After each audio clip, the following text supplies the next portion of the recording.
The moon is rusting, and chances are it's happening because of Earth. You'd say that since they're more than 230,000 miles apart, they can hardly directly influence each other in such a way, but they do actually have a special connection. The moon affects our home planet as well, and you can see it while observing ocean tides. As Earth rotates, the moon's gravitational force pulls the water on the nearest side of Earth. It creates a bulge. At the same time, another bulge forms on the opposite side because our planet rotates and it causes a centrifugal force. And then, the planet continues to rotate underneath these bulges, which is why we have 2 low and 2 high tides every day. Plus, the moon wobbles every now and then, tilts more or less, and causes changes in ocean tides.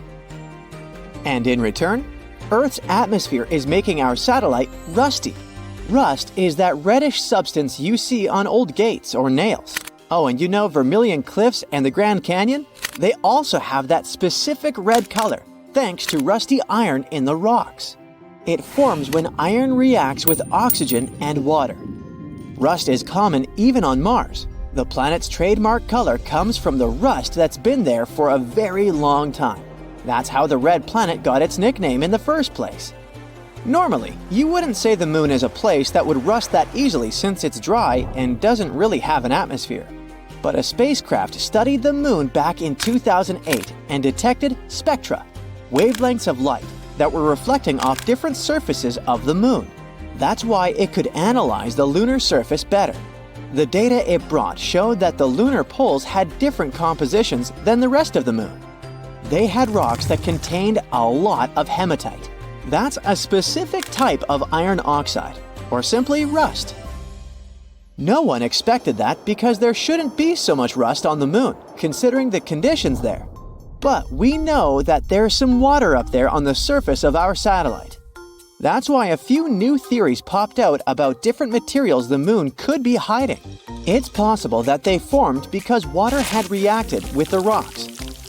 For iron to get this rusty hue, it needs something we call an oxidizer. That's a molecule that removes electrons from materials like iron, such as oxygen. But the solar wind keeps hitting the moon all the time, and it brings hydrogen with it. And hydrogen has the opposite effect. It gives electrons to other molecules. Earth has its shield from the solar wind. It's our magnetic field. But the moon doesn't have such protection, and because of that, rust shouldn't be able to form on its surface. But this process still happens, and it could be Earth's fault. The moon itself doesn't have an atmosphere that could provide enough oxygen for iron to rust. But apparently, our planet is generous enough to donate some of its own atmosphere. The oxygen from our atmosphere travels all the way to the moon, following something called magnetotail. That's a long extension of Earth's magnetic field, which can reach the near side of the moon. That's exactly where most of the hematite was found. And during a full moon, the magnetotail blocks 99% of the solar wind, which would normally influence the moon more. It's like there's a temporary curtain over its surface, which gives enough time for rust to form. But there's still one important thing necessary for the appearance of rust: water. It's not like you can find water that easily if you decide to take a walk across the moon. Most of it is frozen and hidden in areas that always remain in cold shadows. Those spots are far away from where most of the hematite was discovered, so it's hard to tell how the water got there. But there's an interesting idea. All those dust particles that hit the moon might be freeing free molecules of water that are locked in the surface layer of the satellite. This is how water ends up mixed with iron. We don't know exactly what these dust particles consist of. They might be carrying some water too. As they hit the lunar surface, this might create heat, which boosts the oxidation process, and more rust forms. So, our planet does certain things that change the moon, but humans do the same. A probe that landed on the lunar surface back in 1959 was the first human-made object that touched the moon. That's also when we started altering the moon in unpredictable ways. Scientists call this the Lunar Anthropocene. It's like an analogy with Earth's Anthropocene, a period when human activity made an impact on the planet. It's not like we can choose a certain starting point when such an activity began. But we now know that things we have done over the history of our existence have really changed the environment of our home planet. We don't have any people living on the moon yet, but we've already left some traces there. After humans first came to the moon, we've had many missions there. We left some landers and flags, moved lunar soil, brought golf balls, scientific equipment, and even some human waste. Plans for the future? Send more missions up there and even potentially create an infrastructure where some of us could live, study the moon's resources, and send them back to Earth. That's why it's important to talk about the lunar Anthropocene to remind ourselves we have to be responsible and take care of our heritage. Many people are confused about why we sometimes see the moon during the day. Some even believe it's something new that didn't happen before, especially after they started sharing a low-res picture of what looks like a full moon in the middle of the day. Some have pretty unusual ideas that the sun isn't the same color as it was before either. Allegedly, it used to be more yellow. The sun hasn't changed its color. It's still blue-green. But it's possible that we saw it as more yellow when we were younger because before, pollution wasn't as bad. And when it comes to the moon, we can see it both at night and during the day. It's brighter at night because there's no light coming from the sun. But it's not like it goes anywhere during the day. It's still there, but we just don't see it during the new moon phase. That lasts a couple of days, and during that period, the moon comes pretty close to the sun. The scattered light coming from the sun makes our satellite less visible to us. Speaking of the moon phases, they're easy to recognize when you know what to pay attention to. First, there's the black moon, which can mean a couple of things. One definition says that it occurs when we have 2 new moons in a month. Another one claims that the black moon happens when there's no new moon in a month, and that only happens in February. A blue moon is not called that because of the color. It's the 3rd full moon in a season that has 4 full moons. And a supermoon occurs when a full moon coincides with the moon's closest approach to Earth in its elliptical orbit. That's why it looks bigger than usual. Sometimes you can look up to the night sky and see an eerily red sphere up there. It's not about signs that tell us that the end of the world is coming or that werewolves are roaming around. But yep, blood moon is a good inspiration for stories like that. In reality, it's just an astronomical event when our planet casts a reddish shadow on the moon. And that happens when Earth comes between the moon and the sun, which is called a total lunar eclipse. Earth's little companion catches some red light coming from our atmosphere, and that's why you see that specific color. The moon has long been believed to have formed as a result of a humongous impact with the Earth.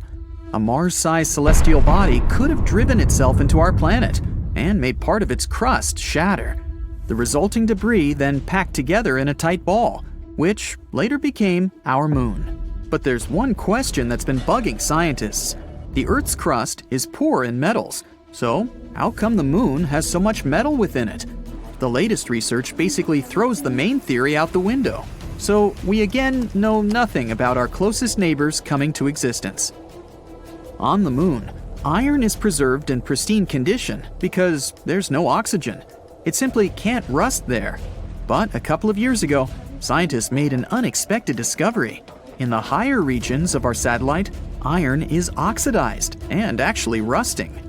At first, this finding perplexed astronomers to no end. The presence of rust might mean people can breathe, at least in certain areas of the moon.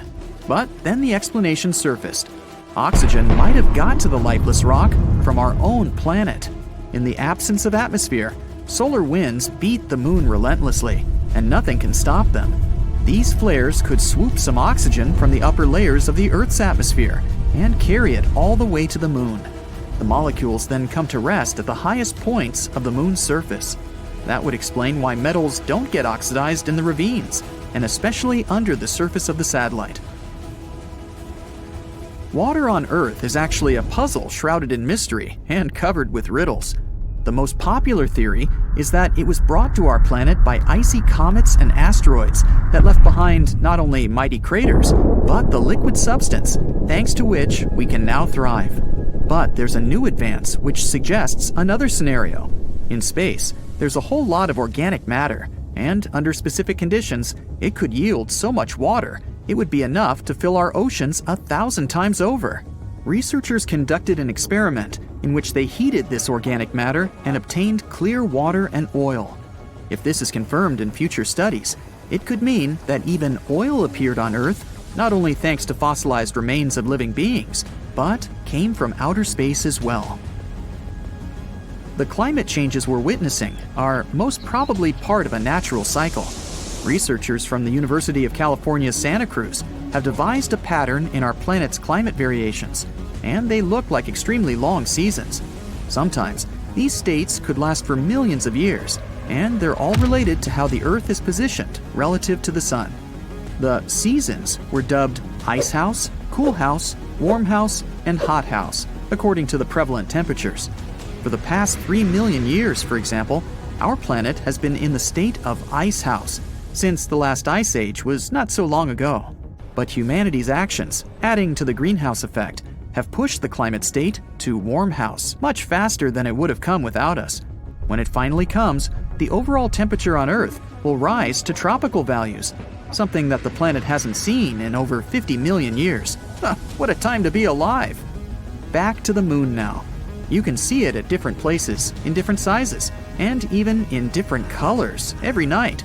The size and location are pretty easy to explain. As the Earth rotates around its axis and revolves around the Sun, we see the moon traveling around the night sky and getting either closer to or farther from our planet. What makes it bright yellow tonight and ominously dark red tomorrow is a more complex thing. The natural color of the moon, as seen from outside the Earth's atmosphere, is brownish gray. From the surface of our planet, though, it may vary a lot. When seen right above our heads, it usually looks bright and almost white, because its reflected light passes through a relatively thin layer of the atmosphere. Almost nothing blocks and refracts the shine, so it's very clear. The moon can appear yellow, orange, or even red when it's seen just above the horizon. The effect is similar to what happens at sunrise or sunset, when the sun appears to be red. The light goes a much longer way to reach your eyes from that location, and much of the blue part of its spectrum gets lost. This turns the color of the light into a much warmer variety. Our natural satellite can also appear blue, and the reason for that is the presence of fine particles in the air. They refract the light anyway, so the moon is actually never the way it looks outside the atmosphere. But when they're larger than usual, they turn its color bluish. Finally, there's an extremely rare occasion where the moon can look purple. Nobody actually knows for sure why this happens, but astronomers believe it must be a combination of the atmosphere, dust particles, and maybe something else. There's no clear explanation. Moonquakes aren't something from science fiction. They don't occur as often as on our planet, and when they do, it happens closer to the center of the satellite. Scientists think moonquakes might be caused by the gravity of Earth and the Sun. There are Mars quakes too. For a long time, the red planet had been considered tectonically inactive, but more recent observations have shown it still has weak quakes from time to time. You probably wouldn't even be able to feel them if you stood on Mars's surface, but it means some geological processes are still going on underneath the red and dusty landscape. There's no dark side to the moon. Our satellite is tidally locked with Earth, meaning it's always turned to us with one side, while the other always looks away. The sun is much farther from us than the moon, and we're both turning round and round, warming and lighting this side and that in turn. It means that once in every short while, the moon is lit by the sun from either side. It's just that we can't see it from where we are. Each year, the moon is moving away from Earth because of the interaction between the moon's gravitational force and our oceans. It moves around 1.5 inches away each year, which means in 600 million years, it will be 14,600 miles further from Earth than it is now. The number isn't accidental. That's the time when total solar eclipses will stop happening. There is water on the moon. Not puddles or lakes, but grains of water ice exist in permanently shadowed parts near the moon's poles.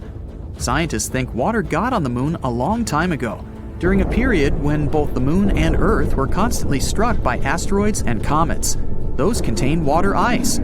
This process may have even helped us get our own lakes and oceans, not just the moon's icy water. Newer research says the moon's interior already had water, and it went to the surface during volcanic activity. The same might have happened on our planet too. For those of you who think the Earth only has one moon, there are 2 more asteroids locked into co-orbital orbits with our planet. The first one doesn't really circle around the Earth, but has some sort of a synchronized orbit with the planet. That's why it looks like it's following the Earth in a stable orbit, while in reality, it has its own specific path around the Sun. The other one follows a horseshoe orbit around our planet. Its specific path brings this asteroid closer to us every 95 years. The moon has its own time zone called Lunar Standard Time. Time is different on the moon, so a year there is divided into 12 days, considering each is as long as our month. Days got names after astronauts who walked on the moon. The moon calendar starts the moment Neil Armstrong stepped onto the moon in 1969. The crust of the moon is not equally thick in all its parts. The average thickness is about 31 miles, but there are much thinner and much thicker areas. This is sometimes due to craters found all across its surface, and there are also big hollow tubes underneath. A lunar orbiter found one such tube several years ago, and it's pretty enormous. Although the tube's shape is irregular, it could swallow an entire football field. Scientists are still unsure what they could find in its depths. It could be a tunnel system, or some geological wonder in there. The most popular explanation of this thing is that it's a lava tube, the likes of which can be found on Earth too. When a lava flow cools, it gets a hard crust, which later thickens and creates a roof over that same lava. It continues to flow, but when it stops, the channel can drain, which results in an empty tube.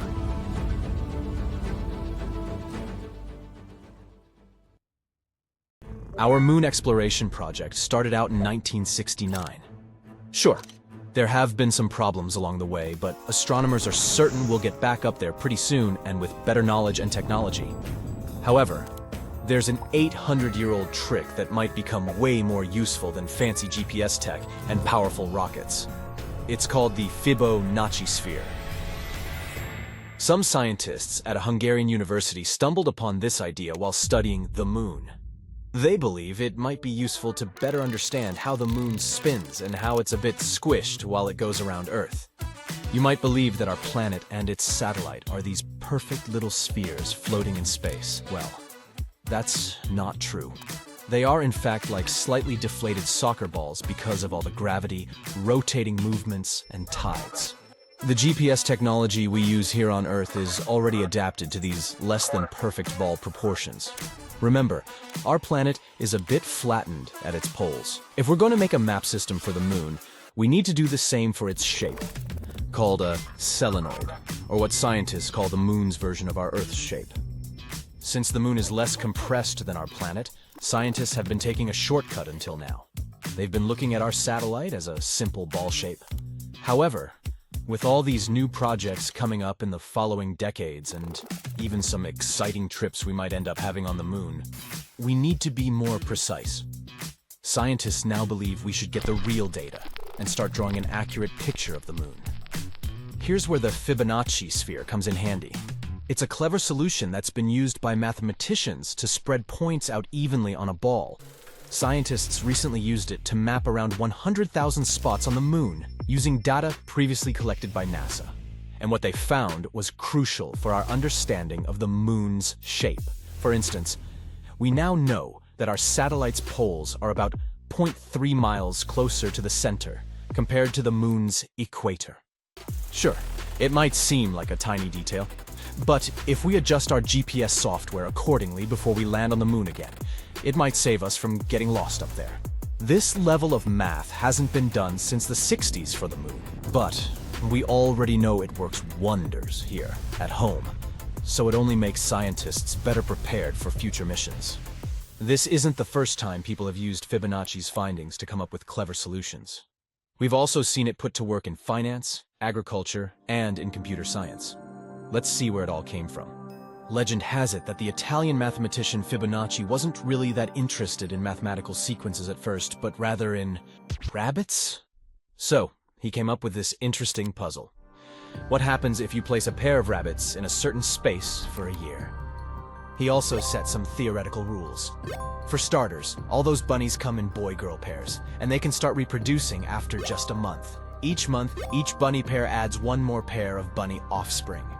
The last rule was that all bunnies would be invincible for the year. Doing the math, he got this series of numbers. 1, 1, 2, 3, 5, 8, and so on. If you look at this series again, you'll notice that every number is the sum of the two before it. The first two, that's your starting bunny pair. Next, you'll see the number 2, which is the first pair and their first offspring pair. Word caught on about this interesting sequence, and math lovers began studying it more closely. They started seeing this pattern very often in nature, like in how leaves grow on a plant or how seeds arrange on sunflowers. There's even a little experiment you can do to check it out. Start by grabbing some paper and a pen. Try drawing the Fibonacci spiral. Start with a tiny circle, then go bigger and bigger using those Fibonacci numbers. The first circle should just be a tiny dot on the paper, or the equivalent of 0. Next circle, 1 unit. Another circle, still 1 unit. Keep it going and you'll see that the circles form this spiral pattern. Even as it continues to grow, it keeps its shape. You might have also stumbled upon the Fibonacci spiral as a symbol of hypnosis.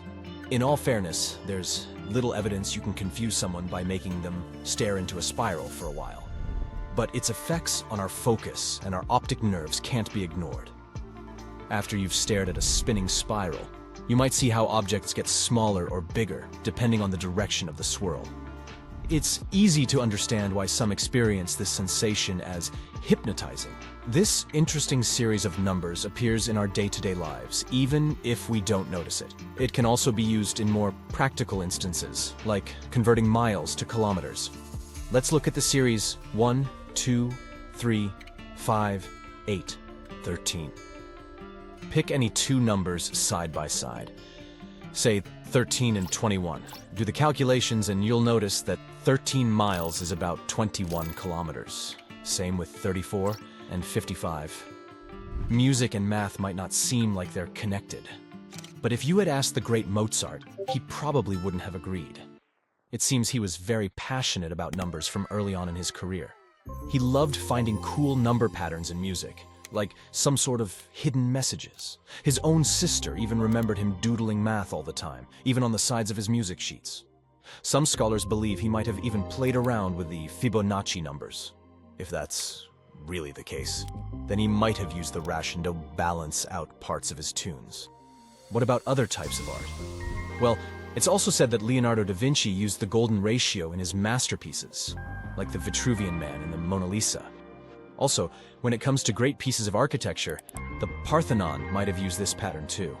Anytime you see buildings with columns spaced just right, you can be certain that's where the builders drew inspiration from. The Great Pyramid of Giza is another great example. There's no official record to prove it, but the pyramid's shape is so close to the golden ratio that it's kind of obvious. You'll also see this pattern appearing naturally in our environment. Go out in our garden and check to see if you have any pine cones lying around. See those scales? They're set up in a pattern according to the Fibonacci Sphere. Even the bones in our body seem to be growing based on the same proportions. We've got one torso, one head, and one heart. Then there's stuff that comes in pairs. Our arms, legs, eyes, and ears, for instance. For the number 3, think about the composition of our limbs and the 3 main sections in our hand. The wrist part, the middle palm part, and our fingers, which are also split into 3, by the way. Oh, speaking of fingers, their bone lengths have this ratio too. This design helps our fingers move smoothly, especially when grabbing objects. The Fibonacci sequence can be seen in the way ocean waves curve, and how rivers split and flow too. Weather patterns can also follow this rule. Some whirlpools and hurricanes form and spread out in the same way the Fibonacci spiral does. Zoom out, and you'll see that spirals aren't just found here on Earth. They're also everywhere in space, and it isn't random. Most galaxies, including our Milky Way, are spirals. Think of it like this. Generally, stars in a young galaxy don't all appear at once. Some are faster when developing, others take their time. This makes gravity pull in different ways, making the young galaxy spin like a disk. As it spins, different levels of gravity stretch it into getting these spiral arms. On the flip side, if all the stars in a young galaxy appear at the same time, gravity just smushes it all into an egg shape, or what the astronomers call elliptical. It's so close to us, at least in terms of space, but there's still so much we don't know about the moon yet.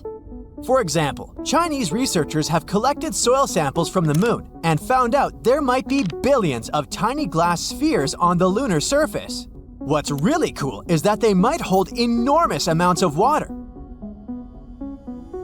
These tiny spheres form when meteorites hit the moon at crazy speeds, sometimes at hundreds of thousands of miles per hour. When that happens, a strong explosion sends bits of the moon's crust flying into the air like popcorn. As these chunks of crust cool down, they create little glass beads that look like tiny glittering spheres. These beads are so small that they're like crumbs sprinkled over the moon's surface. Scientists call them impact glass. And it turns out the soil on the moon is holding a secret ingredient that can make water: oxygen. So, these tiny glass balls are like little capsules with oxygen inside. There's a special type of wind called solar wind, and it's made of protons and electrons. When protons hit the capsules, they mix with the oxygen inside and finally make water. But the most amazing part is that some of these glass balls with water inside get hidden under a layer of the moon's dust called regolith. So, if we go on a mission to the moon, we'll have hidden reservoirs of water underground. It's as if someone has prepared some canned food for us to survive. Because you can't drink that water directly from these glass beads, you're supposed to collect them and then boil them in an oven to extract the water. When they cool, they release vapor, so you'll have regular liquid water in a bottle. That way, astronauts on their missions will be able to stay longer up there, considering these secret stashes. And the coolest thing is that these glass beads are very common on the moon. They're spread from the poles to the equator, which means there might be enough water even for generations that might come to live there one day. There are other spots where we can find water in space too. For example, scientists found an extremely big cloud of water vapor that's 12 billion light years away from us. Not within reach, of course, but it's still good to know.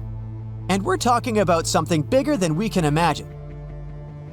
It's thought the cloud contains at least 140 trillion times the amount of water in all the oceans and seas on our home planet. Imagine swimming or scuba diving there. It's like taking a dip in a giant water balloon that's traveling through space.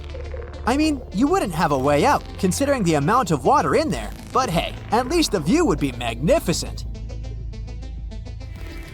Water is actually everywhere across our solar system. It's mostly in the shape of atmospheric gas or ice, and sometimes even in its liquid form. And there are probably many water worlds in our galaxy too. Scientists from the University of Copenhagen have discovered exciting new evidence about how planets form in our solar system and beyond. Their computer models have confirmed the interesting theory of pebble accretion, which means that planets form from tiny pieces of ice and dust. This theory is based on the observation of disks around young stars that are made up of pebbles that come in several hundred Earth masses. As these pebbles collide and clump together, they form protoplanets and, eventually, planets. What's even more exciting is water could be an important ingredient in this planet's making. It also means that the water may not have come to Earth by chance, for instance, via icy comets hitting our home planet. Instead, maybe it was there from the very beginning. Perhaps planets in our neighborhood, like Mars and Venus, formed with water as well. Scientists also say we shouldn't assume we're a special case just because we have water. There could be many planets all over our Milky Way galaxy as big as Earth that have water too. That means there could be many worlds in our galaxy with continents and oceans, which could also mean there is a great deal of life out there waiting to be discovered. But just because there's water somewhere, it doesn't mean that place would be a good spot for an interstellar summer vacation for future generations. Water on many planets is probably embedded in rock or fills underground oceans. Researchers have checked more than 40 exoplanets we know about. They're all smaller than Neptune and located around something we call red dwarf stars. These make up 80% of all stars we're familiar with in our galaxy. They're cooler than our Sun and also the smallest type of hydrogen-burning stars. And there could be more planets with enormous amounts of water than we thought. Plus, this water can take up to half of the total mass of these planets. Scientists know this because they've been studying the density of these exoplanets. They have realized they're too light to be made entirely out of rock. I've mentioned Venus before. Today, it's a hot, rocky planet a bit smaller than Earth, with a dry atmosphere and only some traces of water vapor. It's also very poor in oxygen. But in its early stages, the planet may have been a completely different world with liquid water and even clouds, which means it's possible there used to be life. What if Venus used to be similar to Earth, with oceans and moderate temperatures? It would be great if it stayed that way, because these seem like good conditions to develop life. So we'd probably be writing letters to some of our space friends from there, or visiting them already. But the scenario went in a different direction for Venus about 700 million years ago or so. The planet got so hot it lost all of its oxygen. That's why it wasn't able to form liquid water on its surface. Instead, it developed a thick atmosphere made up of carbon dioxide, which made this world even hotter than Mercury, even though it's twice as far from the Sun. Even icy comets pelting it couldn't bring water back to its surface. We can't do it either in some artificial way. It would be like trying to grow a delicate flower in a desert. No matter how much you water it, if the conditions are too dry and harsh, the flower won't survive. But some people thought the water in the atmosphere of our close neighbor could be enough for developing life. Plus, scientists have discovered there is a compound called phosphine that's often associated with living organisms on Earth. Maybe in the past this was enough. Today, the amount of water on Venus is so small, even our toughest microbes that are extremely tolerant to droughts wouldn't be able to stay alive there. Phosphine is still a cool discovery worth investigating, but not something that tells us there could be life on Venus. Jupiter might be a more likely option for that. The Galileo probe flew through the atmosphere of this magnificent gas giant to measure the temperature and water activity.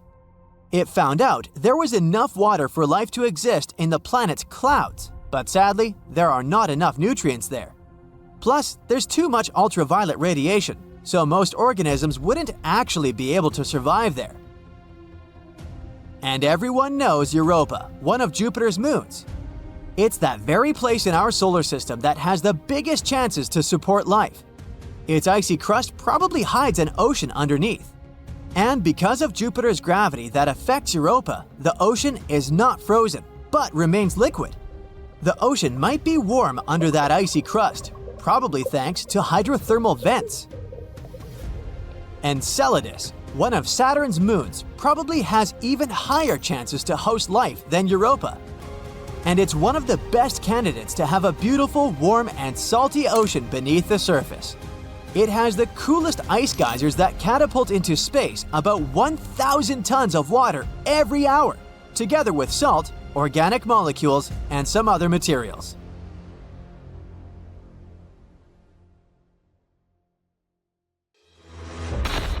August 23, 2023, A day when India's Chandrayaan-3 spacecraft made history by becoming the first to touch down on the lunar South Pole, a place we can't normally see from Earth. What makes this lunar hideaway so fascinating to scientists? Well, it turns out it's hiding something precious: lunar ice. This place is believed to be more abundant with this ice than what we found up north. And it's not hard to see why scientists are so buzzed up about it. It's a frozen water source, and it could become our key to building a permanent lunar home, or even fueling missions all the way to Mars. Scientists knew about this ice for over 2 decades, since the NASA spacecraft accidentally stumbled upon it during one of the missions. Then in 2018, NASA triumphantly declared that they're 100% sure about it. They said that the south pole of the moon is abundant with water. Now picture this. Future lunar settlers could tap into this water supply. It could help us sustain life in the barren lunar landscape.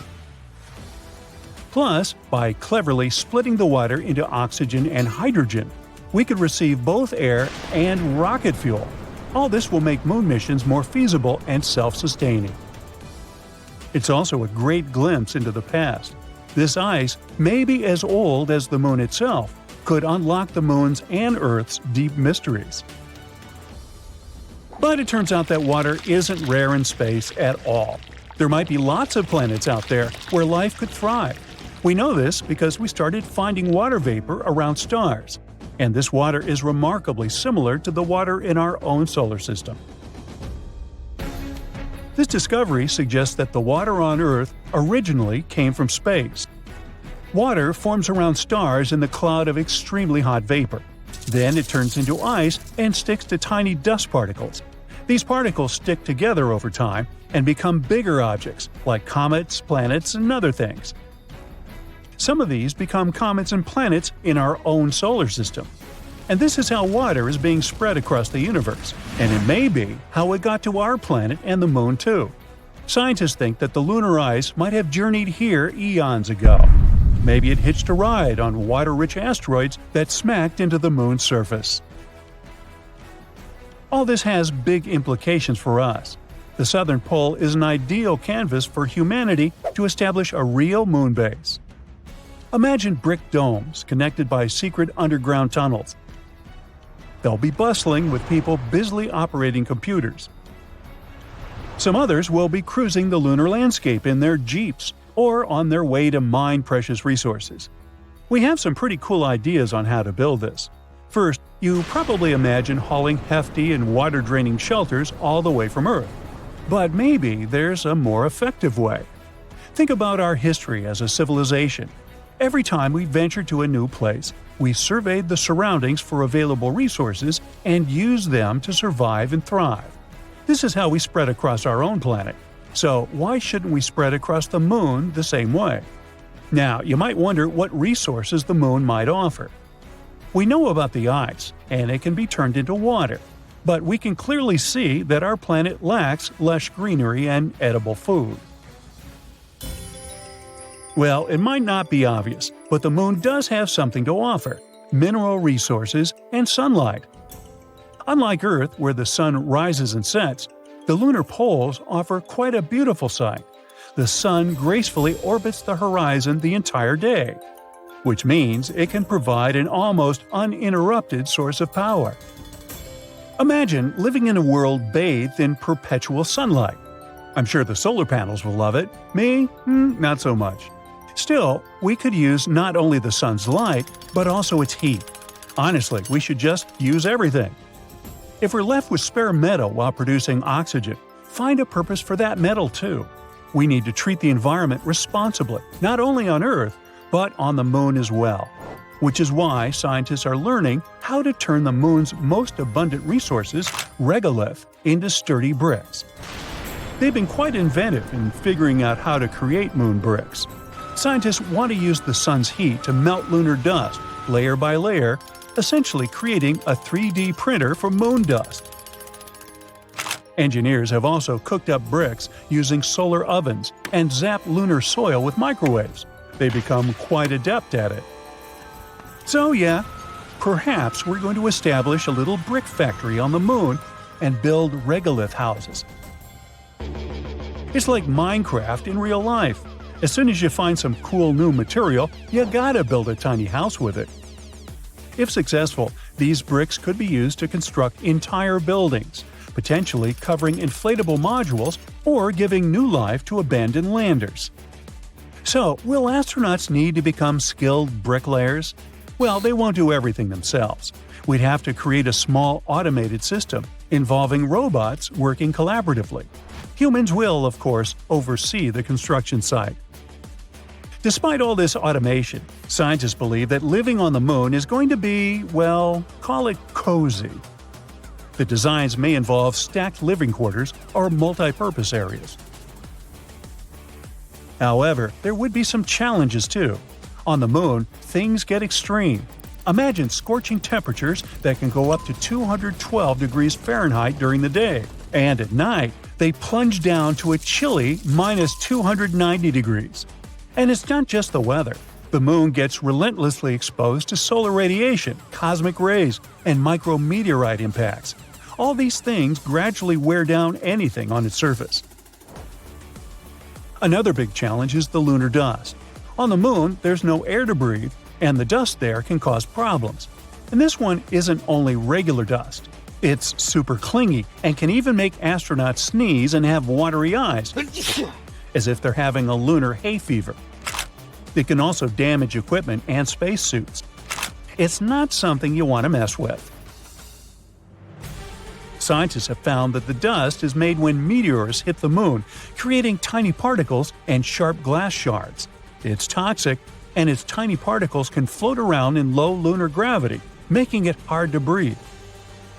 Unlike on Earth, the Moon doesn't have wind or rain to clean it away. So now they're studying it to find out how to prevent this annoying problem from ruining their entire mission. There's more to this lunar haven than meets the eye. Scientists also want to delve into the mysteries of low-frequency electromagnetic waves there. These waves are whispers from the far reaches of the universe. These elusive signals have remained hidden from us for ages. We only caught some cacophony of radio and other background noise, but that's it. On the Moon's dark side, however, we can finally record and study them. Studying these waves will help scientists to unlock the secrets of the universe's origins. It's not just about the Earth or the Moon. We're talking about peering back to the very beginnings of our world. Our new lunar lab might help us to forever reshape our understanding of the cosmos. So, NASA has some big plans on the Moon now. Their Artemis mission completed a successful return to Earth in December 2022 after nearly a month in space. It ventured far beyond the Moon. This mission proved the capabilities of some of our recent technological developments that will help us explore Mars. The goal of Artemis is to establish a lasting presence on the Moon. They want to create a gateway, like a space station in orbit around the satellite, to help with the landings. Artemis 2 is set to carry astronauts to lunar orbit in 2024, and during Artemis 3, which should take place in the mid-2020s, 2 astronauts will touch down near the Moon's south pole. It's quite possible that the lunar base will be built within the next couple of decades. So, stay tuned. The Moon.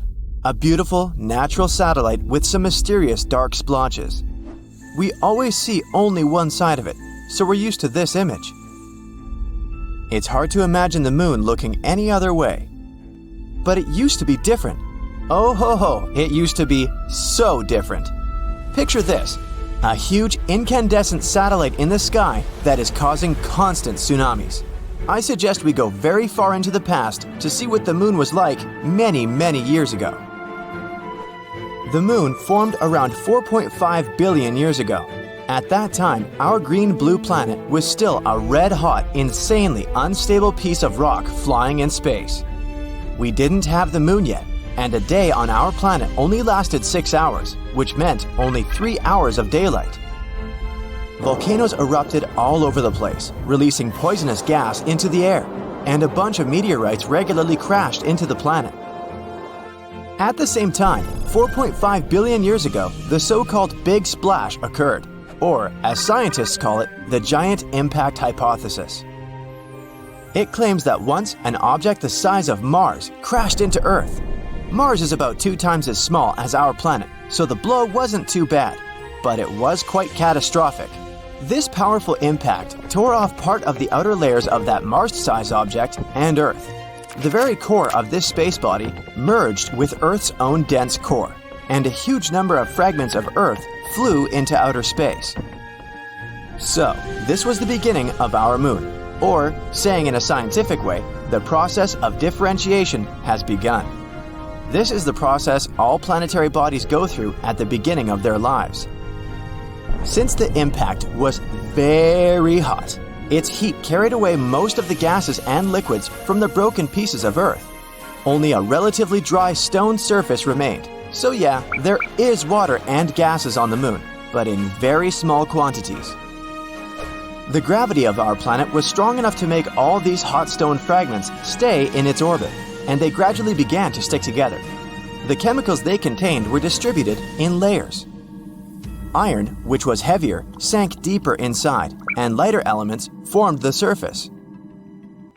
In a short time, 100 years or less, the ring of steam, dust, and molten rock fused together. The largest clusters with the strongest gravity attracted more and more particles, gradually forming the moon. It looked like a red-hot bubble ball. Sadly, the nucleus of this newborn moon turned out to be very small. It lacked iron and other heavy elements to form into something substantial, like a planet. The oldest rocks of the moon probably formed in the ocean of magma. And when the moon gradually cooled down, it turned out to be a white, clean, and perfectly even ball. But it was still completely different from what we have now. To begin with, immediately after its birth, the satellite was located at a distance of only 13,500 miles away from Earth. This is 15 times closer than it is now, around 238,000 miles. It's scary to imagine how huge and bright the moon looked in the sky at that moment. The view was probably both beautiful and terrifying. And, of course, such proximity caused incredibly huge waves on Earth. The planet experienced regular tsunamis. Also, at that time, the moon was spinning very fast, and it wasn't turned to Earth with only one side. But, in general, Earth and the moon had a positive impact on each other. For example, it was the moon that made our day last 24 hours. Now, Earth's axis is mostly tilted 23.5 degrees from the plane of its orbit around the Sun. Without the moon, Earth rotated rapidly, but thanks to the satellite, the planet's tilt stabilized, which led to a wide and pleasant variety of climates on Earth. To be fair, the gravity of our planet also helped the moon. Thanks to it, the moon began to rotate more and more slowly while gradually moving away from us. Over the years, its orbit has moved far away from our planet. At the same time, the moon became tidally locked to Earth. This means that its rotation period coincides with its orbital period. Or, in other words, the moon moves around itself as fast as it moves around the Earth. That's why the moon always faces our planet with only one side. When the moon moved away, tides on Earth became calmer. Now, water could flow to the most remote corners of our planet. It was then that life appeared on Earth. But back to the evolution of the moon itself. What was happening on its surface after its formation? The next stages of the moon's development were childhood and adolescence. And as is usually the case at this stage, this period was insane. No wonder. About 4 billion years ago, the solar system was going crazy. During the first 600 million years of the moon's existence, large asteroids and comets constantly collided with it. Now, they were bothering not only our Earth, but also its satellite. These impacts were the most powerful in the history of the moon. They left many large craters, which were later filled with dark rock. So, Earth wasn't enough for you, huh, space? Once, a dwarf planet crashed into the moon. It was about the size of Ceres, the largest object in the asteroid belt between Mars and Jupiter. This explosion formed the SPA basin and also forever changed the appearance of the moon. Can you see that dark spot on the far side of the moon? Right there in this very south? This spot is called the South Pole Aitken Basin. Its diameter is about 1,600 miles. And yes, it was formed by the impact I've mentioned about 4.3 billion years ago. This planet brought with it a bunch of complex and strange chemical compounds that scientists are now finding all over the far surface of the moon. These compounds began to emit a lot of heat, melted part of the lunar mantle, and, oops, accidentally woke up volcanoes. The volcanoes began to erupt furiously.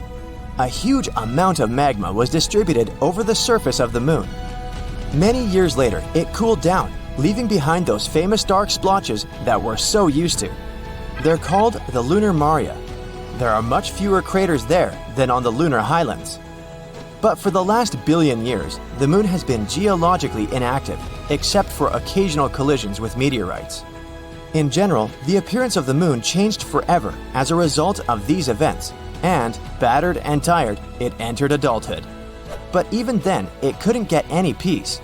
A bunch of meteorites decided to bother it again. Honestly, it wasn't that bad. There were many collisions, but all of them were quite small. They just left a bunch of craters and pits on the moon and maybe damaged its mantle a little. Some of the collisions deepened already existing large craters. The moon's crust was getting thinner and thinner over the years because of all the chaos going on. And now we call this upper part of the lunar crust covered with craters the lunar highlands. All those white and bright areas of the moon, the highlands. But in the end, the universe finally calmed down, for now at least, and the moon began to look the way it does today. There are still many things we don't know about Earth's natural satellite. There are moments in its history that scientists still can't accurately explain, but they're continuing to study our beautiful satellite. The data about the moon is useful to people not only for its own sake. It gives us a more complete picture of both the history of our solar system and space as a whole. So, let's hope that one day we'll be able to find out everything there is to know about the moon. Now look at this fancy granite kitchen countertop. This one can also be available on the moon. I mean, there's no production whatsoever as of now, but there's enough raw materials for the kitchen of your dreams. And by the way, granite on the moon can even prove this dark horse had plenty of water at some point. So it all started when scientists found this weird blob of heat on the far side of the moon. It's all because of a massive chunk of granite that's buried underground. Apparently, granite is pretty rare outside of Earth, so this is a big deal. According to the researchers, there's this old volcano on the moon that hasn't erupted in like 3.5 billion years. But it turns out it's still giving off some serious radiation. The scientists used a fancy new method with microwaves to measure the temperature below the moon's surface. They found this area that's about 31 miles across, where it's like 18 degrees warmer than the rest of the place. And it's right under a spot that collapsed and is full of silicon. It's not as thriving as Silicon Valley back on Earth, it's just a volcanic crater, but without all the lava spewing out. The scientists even compared it to those granite rocks you see in Yosemite, like El Capitan and Half Dome. You know, those giant rocks that look super majestic? Well, apparently, they're made of the same stuff. Researchers claim that granite is super common on Earth, but not anywhere else in our solar system. So, this could change everything we know about other rocky planets. Right, now we know there's granite on the moon, but why is that important to us? So, you know how granite forms on Earth? It's all thanks to water and plate tectonics teaming up to create these huge blobs of melted rock beneath the surface. But guess what? The moon doesn't have any of that action going on, which makes granite super rare up there. But this discovery could give us some clues about what the moon was like back in the day when it had volcanic activity. Without water, making granite becomes a real challenge. But somehow, some way, they found granite on the moon. No water, no plate tectonics, but still, we got granite. So what does that mean? Did the moon have water in this one spot? Or was it just ridiculously hot? I guess we'll need to give a tad more time for the scientists to figure it out. The water on the Moon is an issue, though. Duh. As of now, the Moon is bigger than the Sahara Desert, but somehow 100 times drier. Astronomers have been debating for ages whether there's any water on this celestial neighbor of ours. But in 2020, NASA's SOFIA mission finally confirmed that there is indeed water on the sunlit part of the lunar surface. Turns out those grains of lunar dust have little molecules of H2O hanging out on them. Back in 1645, when people first started gazing at the Moon, they were fascinated by these dark spots all over its surface. Dutch astronomer Michael van Lengren even made a map and called these spots Maria, which means seas in Latin. Sorry, Michael, they're just actually plains of basalt from ancient volcanic eruptions, but we still use the term Maria today. In 1892, an American astronomer named William Pickering discovered that the Moon has practically no atmosphere. No clouds, no atmosphere, no chance for water to stick around. So scientists started thinking that the Moon was as dry as a desert. But then, in the 1960s, a theoretical physicist named Kenneth Watson came along with an idea. He suggested that water ice could actually exist in the shadowy craters of the Moon that never see sunlight.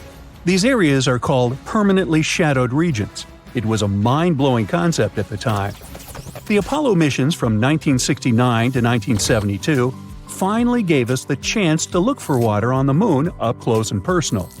But when the astronauts brought back soil samples, there was no sign of water. So everyone went back to thinking the Moon was bone dry. However, in 1994, NASA's Clementine mission suggested that there might be ice in these shadowed craters after all. And in 1998, the Lunar Prospector mission found evidence of hydrogen concentrations in the permanently shadowed areas. This was a strong indication of water ice at the lunar poles. The images weren't super clear, but it was still an exciting discovery. And finally, in 2008, scientists decided to take another look at those Apollo samples. They revisited the old data and found some hints that there might be water after all.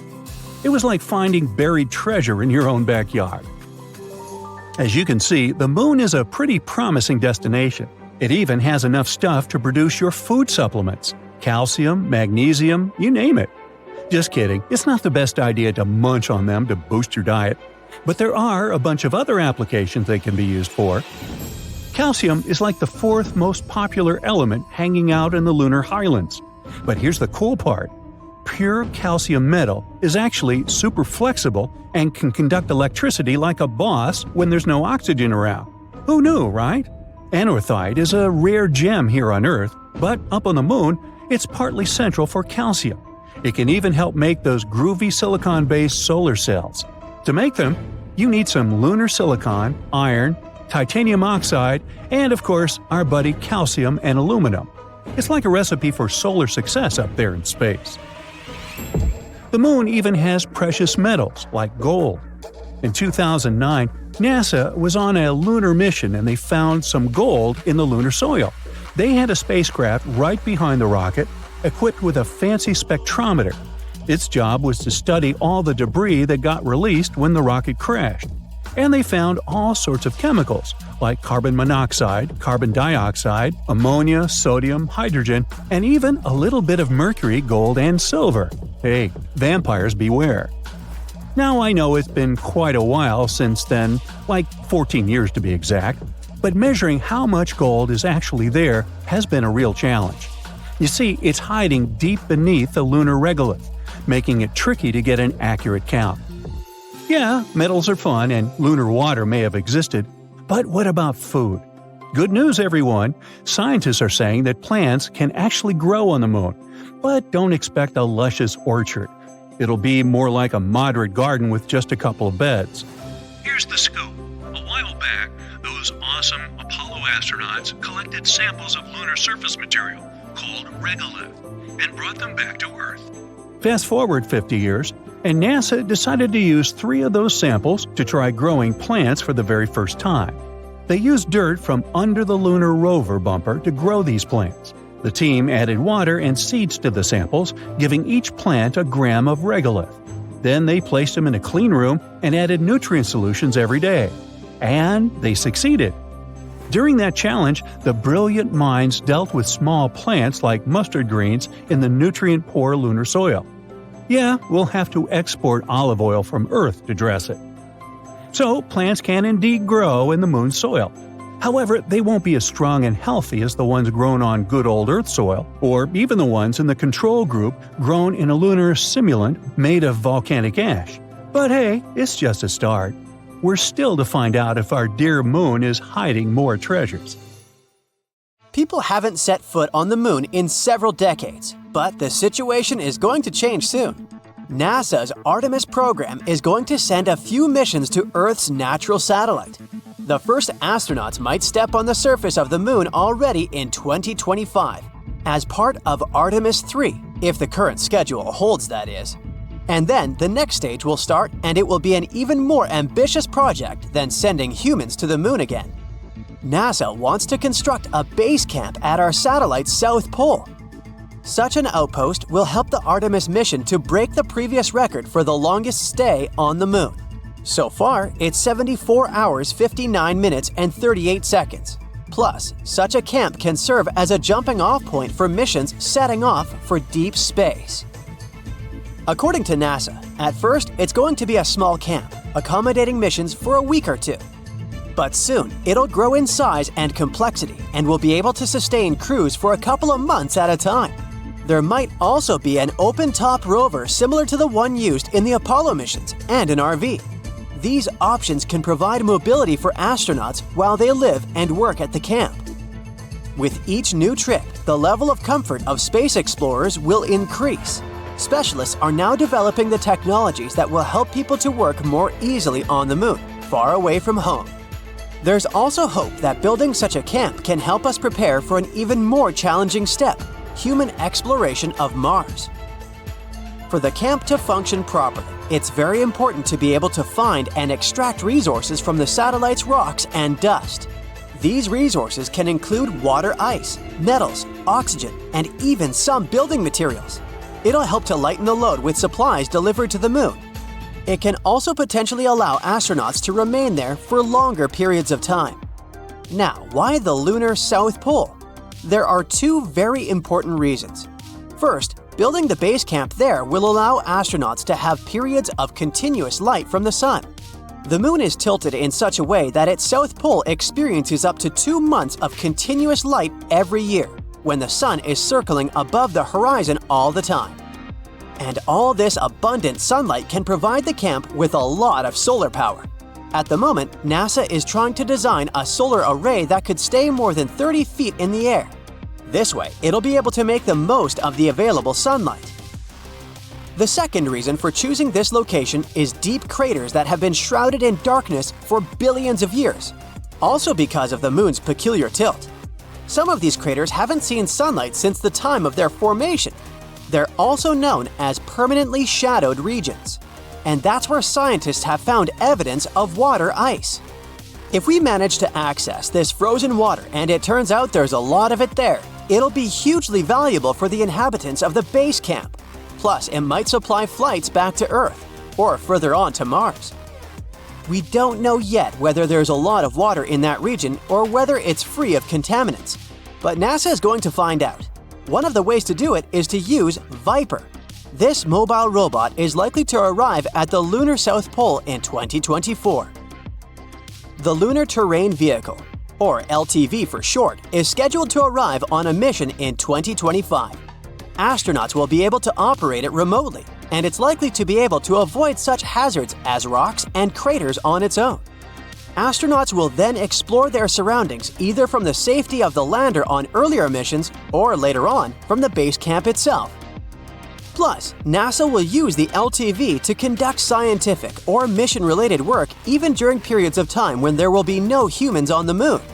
The vehicle will play a crucial role in searching for water ice and other resources. But even though the LTV's remote-controlled capabilities are quite innovative, its design isn't going to change much. It'll look almost like the rovers that have come before it. If astronauts decide to drive the vehicle with its top open, they will have to put on their spacesuits, and that's not very comfortable. Donning such a suit can easily take hours. Plus, the duration of missions always depends on how much oxygen each astronaut's spacesuit has left. That's where NASA's RV-like concept, known as the Habitable Mobility Platform, comes into play. If this project succeeds, the RV will have a pressurized interior and life support systems, meaning passengers will be able to have a ride without their spacesuits on. This will definitely make life easier for astronauts. The final design of the vehicle isn't ready yet, but the main goal is to allow several people to live and work inside the vehicle for up to 2 weeks. Now let's have a look at what the future lunar cabin might look like. Its design hasn't been finalized either, but NASA is looking at modular and inflatable structures. It may help to create larger spaces for crews to live in. Plus, such kinds of structures are more compact and lightweight, so it will be easier to transport them to the moon. But there's one more intriguing possibility. How about a large-scale 3D printer that will use lunar soil and rock as its raw material? Such a machine might be able to produce bricks and other shapes, assembling dwellings from scratch.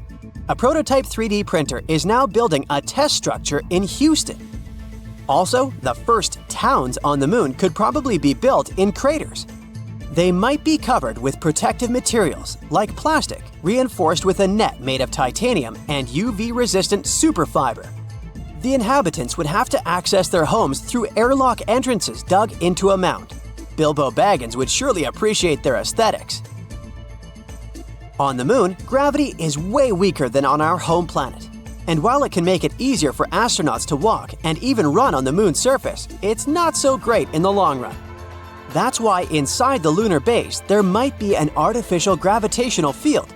Without it, people would have problems with coordination, balance, and orientation in space. Plus, weight-bearing bones would lose 1 to 5% of mineral density per month. A geologist from the University of Notre Dame, who's been studying samples of lunar soil, says that rocks or dust may have a key role in protecting astronauts from radiation coming from solar flares and cosmic rays. On Earth, the planet's atmosphere and its magnetic field filter out most of this harmful radiation. But the moon doesn't have the same shield because there's no atmosphere like on our planet there. The very weak one that our natural satellite has is made up of some unusual gases that haven't been found in the atmosphere of Earth, Mars, or Venus. That's why people working there will need extra protection.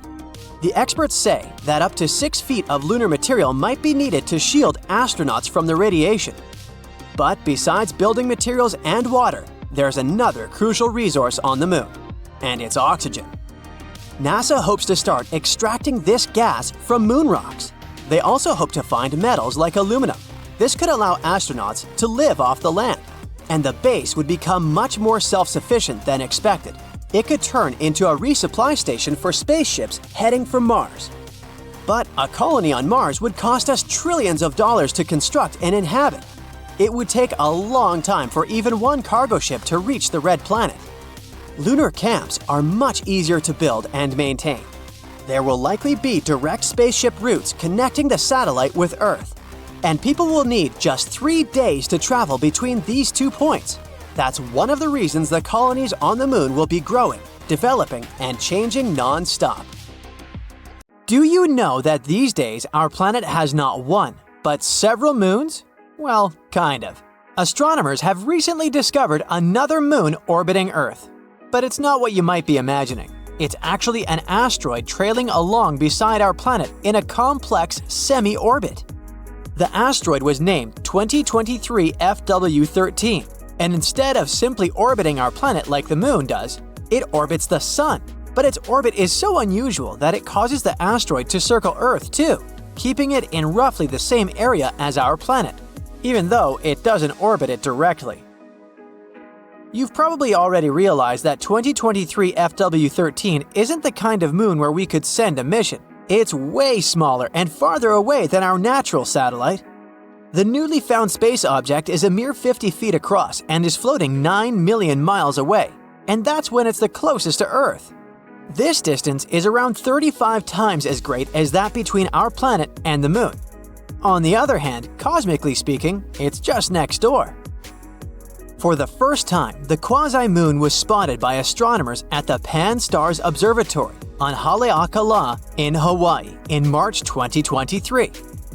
Now, a quasi-moon is a space object which shares a similar orbital path with a planet, even though it doesn't orbit this planet directly.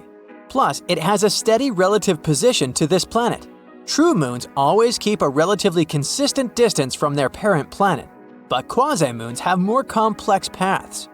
That's because of the combined gravitational influences of the Sun and the planet itself. Quasi-moons usually have horseshoe or tadpole-like orbits. To put it simply, you can see them travel ahead or behind a planet when it orbits the Sun. Such an orbit is truly unusual, and it occurs because the gravitational pull between the Sun, the planet, and the quasi-moon results in a complex dynamic, leading to a delicate balance in the trajectory of the quasi-moon.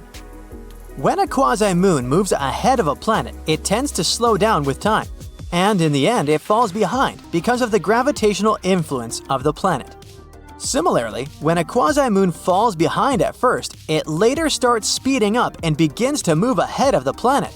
This is what creates that horseshoe shape if you look at this dance from a fixed point in space. At the same time, the orbit will look like a tadpole from the perspective of the planet. Scientists love quasi-moons because they present great research possibilities. Their interesting orbits make them perfect for studying gravitational influences and the intricacies of space mechanics. Plus, they're usually close to their parent planets, which can also offer insights into the formation and evolution of planetary systems. And who knows, maybe at one point in the future, they'll help us with space exploration. Missions to such quasi-moons could give us important information about different celestial bodies and help with the exploration of the solar system. But let's get back to our tiny moon. While it's still being studied, current data suggests that 2023 FW13 entered its current orbit at least 2,100 years ago. And according to simulations based on preliminary orbital calculations, the quasi-moon will accompany Earth for another 1,700 years or so. The good news is that the asteroid won't end up on a collision course with Earth, despite traveling relatively close to our planet. A few years ago, another asteroid was pulled into Earth's orbit and started to travel along with our planet. No larger than an average car, it was still a big deal. Out of more than 1 million asteroids astronomers know about, it was only the second one to orbit our planet. Called 2020 CD3, it became our temporary mini-moon. It wasn't going to stay with Earth for long, though. The asteroid is following a random orbit and is slowly drifting away. 2020 CD3 will make another close pass to Earth in March 2044, though it will most likely not be caught by Earth again because of the greater approach distance. Temporarily captured objects, such as this one, are rare. They need to have a specific direction and speed to be captured by Earth's gravitational pull. Otherwise, they either crash into the planet or fly in another direction. And in 2016, astronomers discovered another space rock and called it Kamo'olelewa. There was one absolutely amazing thing about this space traveler. Astronomers suspect that this celestial body could have formed after splitting off the moon during an ancient collision with an asteroid. Yes, it means it might be a piece of our moon. When specialists examined the space body and analyzed its composition, the results didn't match any of the more than 2,000 near-Earth asteroids studied before. Kamo'olelewa was too tiny and too far away for regular telescopes to study it. That's why the researchers had to find a more powerful telescope to learn more about this unusual find. After using the Large Binocular Telescope, one of the largest optical telescopes in America, and the Infrared Lowell Discovery Telescope, the scientists finally figured out what the asteroid was made of, and what they had discovered surprised them. The asteroid had light spectra similar to those of the samples of lunar material delivered to Earth by the 1960s and 1970s Apollo missions. Astronomers admit that there might be other asteroids with the same spectra, but so far they haven't found anything like that. Kamo'olelewa is another quasi-satellite of our planet. Its orbit is a bit tilted and slightly elongated, so the rock keeps leaping ahead and then falling behind Earth. In other words, it performs constant loops around us. At its closest, the 130-foot-wide asteroid gets to the distance of around 40 times that of the Moon. According to the results of orbital analysis, the rock has been following Earth for at least 100 years. We found more than 480 lunar meteorites on our planet. It may mean that pieces of our natural satellite travel through space pretty regularly. And Kamaoalewa might as well just be the first discovered large rock split off the Moon as a result of an ancient collision. Now, we've already talked about quasi-moons. Let's find out more about asteroids. These space bodies are often called minor planets or planetoids. They're usually rocky leftovers from the early formation of our solar system that occurred around 4.6 billion years ago. They are mainly found in the asteroid belt between the orbits of Mars and Jupiter. Asteroids can be very different in size, from tiny dust particles and modestly sized boulders to huge bodies reaching 600 miles across. Asteroids often have irregular shapes, especially smaller ones. At the same time, large space bodies can have more of a spherical shape. Unlike planets, asteroids don't consist of layers. They're made of different kinds of metals and rocks and have no atmosphere. Funnily enough, some asteroids have moons of their own, and there are even asteroid binaries where two asteroids of similar size orbit each other. The asteroid belt located between the orbits of Mars and Jupiter has the largest number of asteroids in our solar system. There are millions of space rocks there of various shapes and sizes. But despite such a huge number of asteroids, they're widespread across the vastness of the cosmos. And if you accidentally wandered into that region, the chances of your spacecraft colliding with an asteroid would be quite low. But even though most asteroids prefer to stay in the asteroid belt, some of them make their way closer to Earth. Those are called near-Earth asteroids. Experts monitor such asteroids because of the potential risk they pose. In the past, they did affect our planet. Think of that large one that most likely wiped dinosaurs off the face of the Earth. NASA and other international space agencies have sent a few missions to research asteroids. Some of them aim to retrieve samples from asteroids and return them to Earth for study. It's been decades since the last manned moon landing, Apollo 17, which happened in December 1972. Isn't it time we thought about going back to our dusty satellite and maybe even staying there? NASA has made a promise on this subject. They're preparing to send astronauts on the moon again, perhaps by 2025. This will all happen through a program called Artemis. It's also going to include the first woman ever to experience the lunar surface. Now you might ask, why haven't we done this already? One former NASA administrator said something interesting on the subject. It's not because of scientific or technological issues. Problem was that the potential projects took too long and were just too costly. You see, space travel, especially when it involves humans, isn't easy on the pockets. It's true that, in recent years, NASA had budgets of billions of dollars. Sure sounds like enough money, right? Well, not when you check out their to-do list. That's because they have to consider everything. From telescopes and giant rocket projects to missions also targeting the Sun, Jupiter, Mars, and beyond. When you look at it this way, NASA needs to be very good at budgeting to achieve all those goals. It's not just because of finances, though. The moon itself is quite problematic. It poses real dangers that cannot be taken lightly. For starters, its surface is filled with craters and boulders that aren't easy to land on. Then, there is the moon dust, or regolith, if you'd like to call it by its scientific name. It was created over many years by meteorite impacts. It's extremely harsh and sticks to everything. It can potentially damage spacesuits, vehicles, and systems quite quickly. Also, dealing with the lunar habitat isn't a walk in the park either. The moon has no protective atmosphere. What this means is that for 14 days at a time, the lunar surface is faced with harsh rays from the sun. That period is followed by another 2 weeks of total darkness. All these changes create extreme temperatures, which us humans are not really accustomed to. There are solutions, don't worry. NASA is working on dust and sun-resistant spacesuits and vehicles. They're even developing a system that might supply electricity during those lunar nights.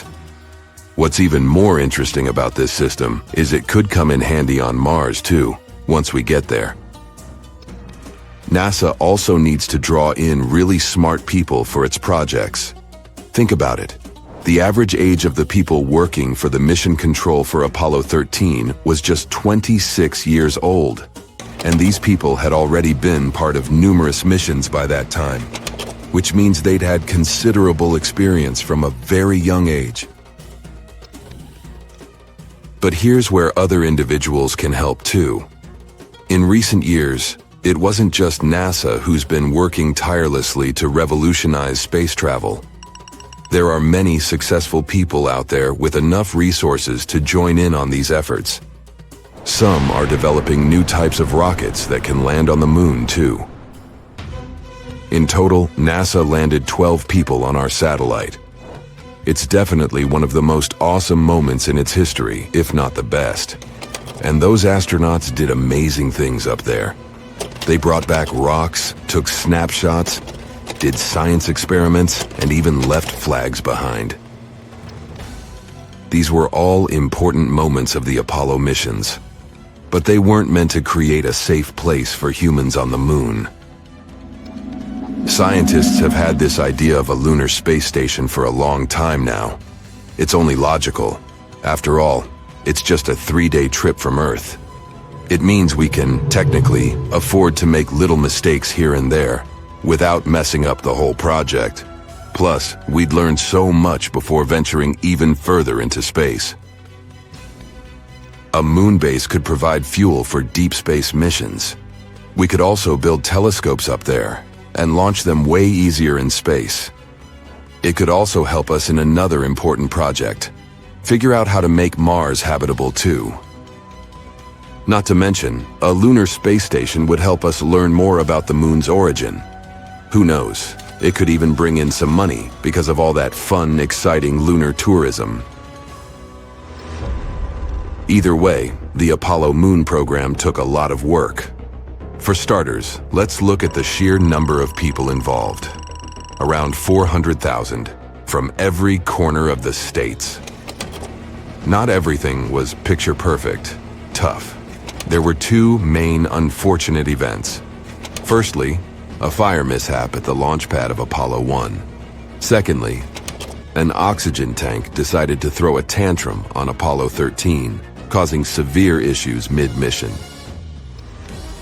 An important part of the project was Saturn V. It is to this day the most powerful rocket flown successfully, being 36 stories high. Still finding it hard to picture? This rocket stood twice as tall as Niagara Falls. Thanks to Saturn V, NASA successfully completed 13 missions. This included chauffeuring 24 astronauts towards the moon, with half of them even having a little walk on its surface. The existing rockets and space shuttles can't go beyond low Earth orbit.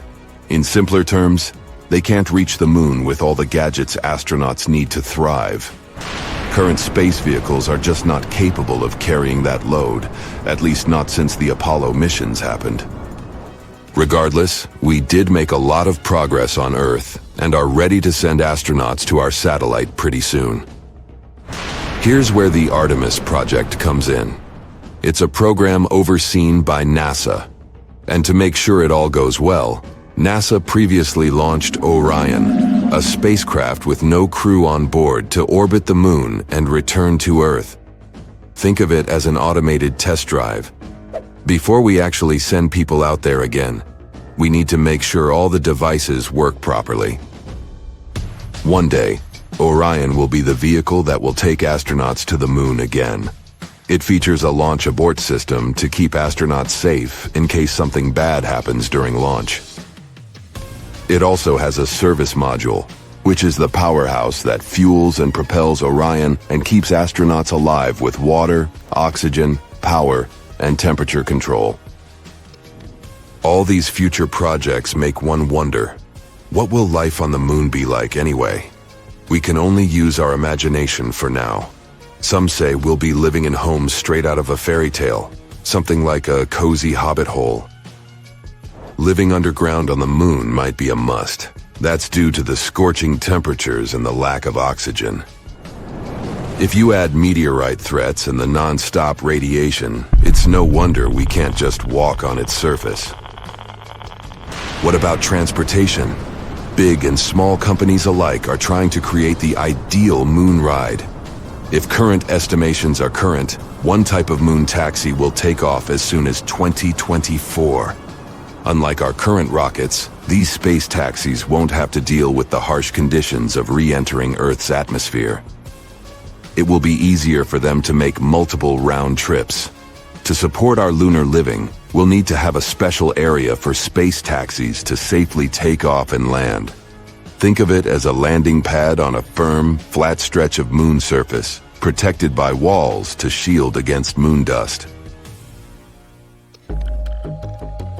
Moving around on the moon's surface will be made easier too.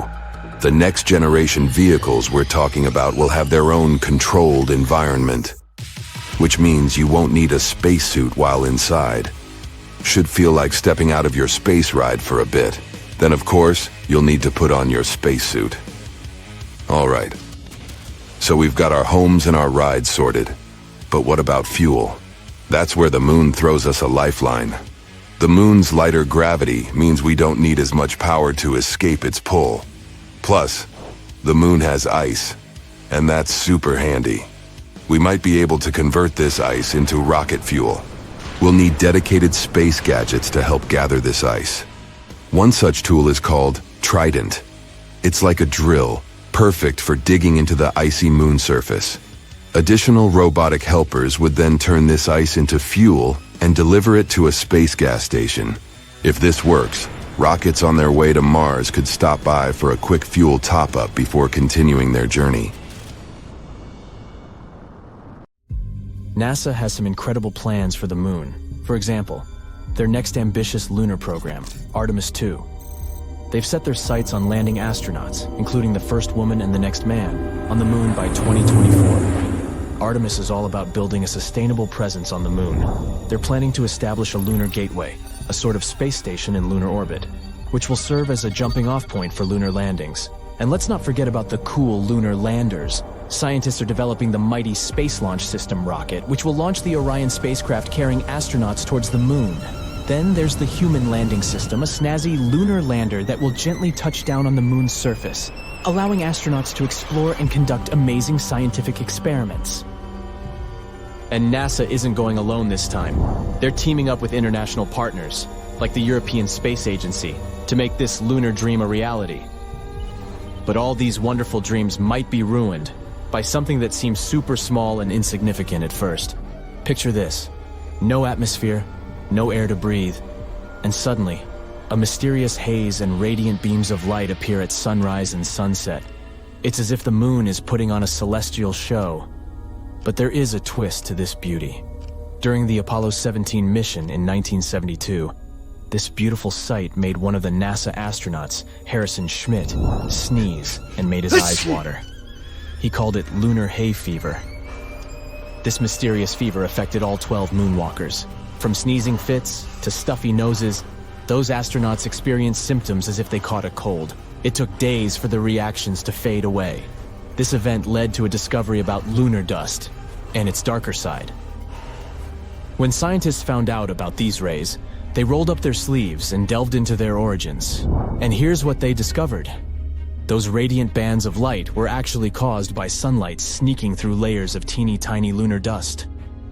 The dust was composed of small particles and sharp glass shards and was lurking everywhere. And it turned out that this lunar dust was a sneaky villain. It brought a whole host of problems. Astronauts who found themselves with impaired vision were just the beginning. The troublemaker went even further, damaging precious machinery and causing electronic malfunctions. It even had the audacity to corrode components and smelled like burnt gunpowder inside the spacecraft. Yikes. It clings to everything, coating surfaces like a mischievous blanket. It can clog up equipment, get into delicate machinery, and even mess with astronauts' spacesuits. In 1972, things got really hairy again. The Apollo 17 astronauts faced a nightmare. After just 22 hours of gallivanting on the lunar surface, their spacesuits suffered irreparable damage. Yes, you heard that right. Irreparable. The dust diminished astronauts' mobility, making it harder for them to move around and perform their moonwalks with grace. And no matter how hard they tried to clean it off, it clung on for dear life, leaving the spacesuits in a sorry state. So, as you can see, it poses some serious challenges for future moon missions. But our intrepid scientists aren't giving up. To solve this problem, they have to understand how lunar dust forms and why it's so darn clingy. They found out that it all begins with meteorite impacts. When these space rocks crash into the moon, they generate a fine dust that fills the air. Sometimes these impacts even cause minerals to melt, forming sharp glass shards that mix with the dust. Talk about a moon makeover. The dust is also filled with silicate, a material commonly found on volcanic planets. Silicate inhalation can cause serious lung problems for Earth's miners, so you can imagine the trouble it can cause on the moon. A recent study found that even a scoop of replica moon dust was toxic enough to destroy up to 90% of lung and brain cells exposed to it. But it gets worse. The low gravity on the moon allows those tiny particles to float around for much longer, penetrating deeper into the lungs. Imagine breathing particles 50 times smaller than a human hair for months. That's a recipe for trouble. And you see, on the moon's surface, things are a bit different than here. There are no rainstorms or strong gusts of wind to blow this dust away. There is also no atmosphere to protect the surface. So without the natural forces of wind and water erosion like we have on Earth, these dry particles stick around persistently. And to make matters more electrifying, the moon is constantly showered by radiation from the sun. This exposure gives the dust an electric charge. The solar winds create positively and negatively charged particles. The particles then buzz around, repelling each other and giving rise to those radiant bands of light that the Apollo 8 astronauts witnessed. It's like a disco party on the moon.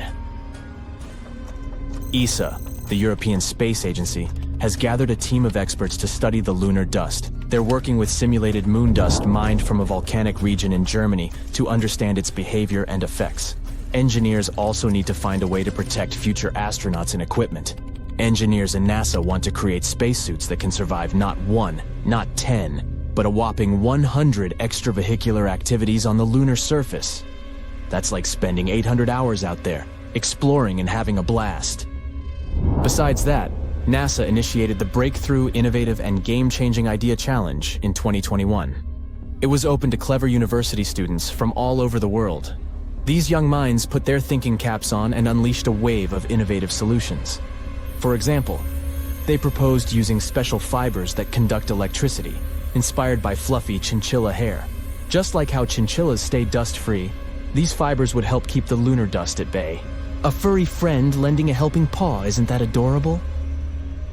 Another bright idea involved an electrically charged brush activated by UV radiation.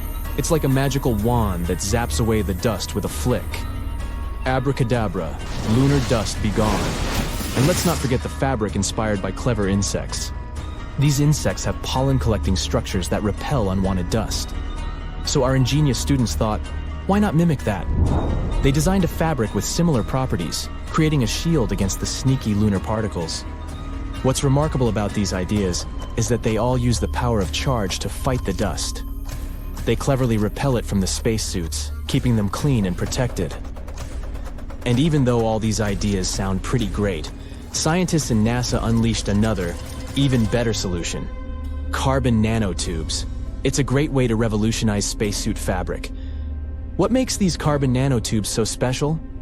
Well, they possess some amazing superpowers. First off, they're superconductive, meaning they can carry electricity like nobody's business. It's like having a lightning bolt trapped inside a microscopic tube. Not only that, but these carbon nanotubes are tougher than the toughest meteors. They have the strength to withstand the harsh lunar environment, where even a speck of dust can cause trouble. Imagine having a suit made of a material that's stronger than Superman's cape. So, NASA's scientists decided to weave these extraordinary carbon nanotubes into the spacesuit fabric. The electrodes were carefully integrated into the outer layer of the fabric, making it a force to be reckoned with. But how do they banish the lunar dust? Well, here comes electrifying science again. When activated by a special alternating current, the electrodes create powerful electric fields. These fields work like magnets, repelling both charged and uncharged dust particles away from the spacesuit. Picture this like a dance party, where the dust particles are the uninvited guests, and the electric fields are the bouncers, swiftly escorting them out. Thanks to this technology, lunar dust doesn't stand a chance against our astronauts. Also on the bright side, the lunar soil can be used to make bricks for shelters. It can also help extract oxygen for astronauts to survive on the moon for long periods of time. When life gives you lemons, make a lemonade, right? So, let's cheer on our NASA Dream Team as they embark on this epic lunar quest. Let's hope that they succeed in their findings, and the next moon mission won't be a big problem. Stay tuned. Back when Apollo missions were launched, astronauts returning from the moon claimed that moon dust, the gray sand-like dust covering much of the satellite surface, smelled and tasted, yes, they actually tasted it, like gunpowder. What the stuff moon dust is made of is nothing like gunpowder.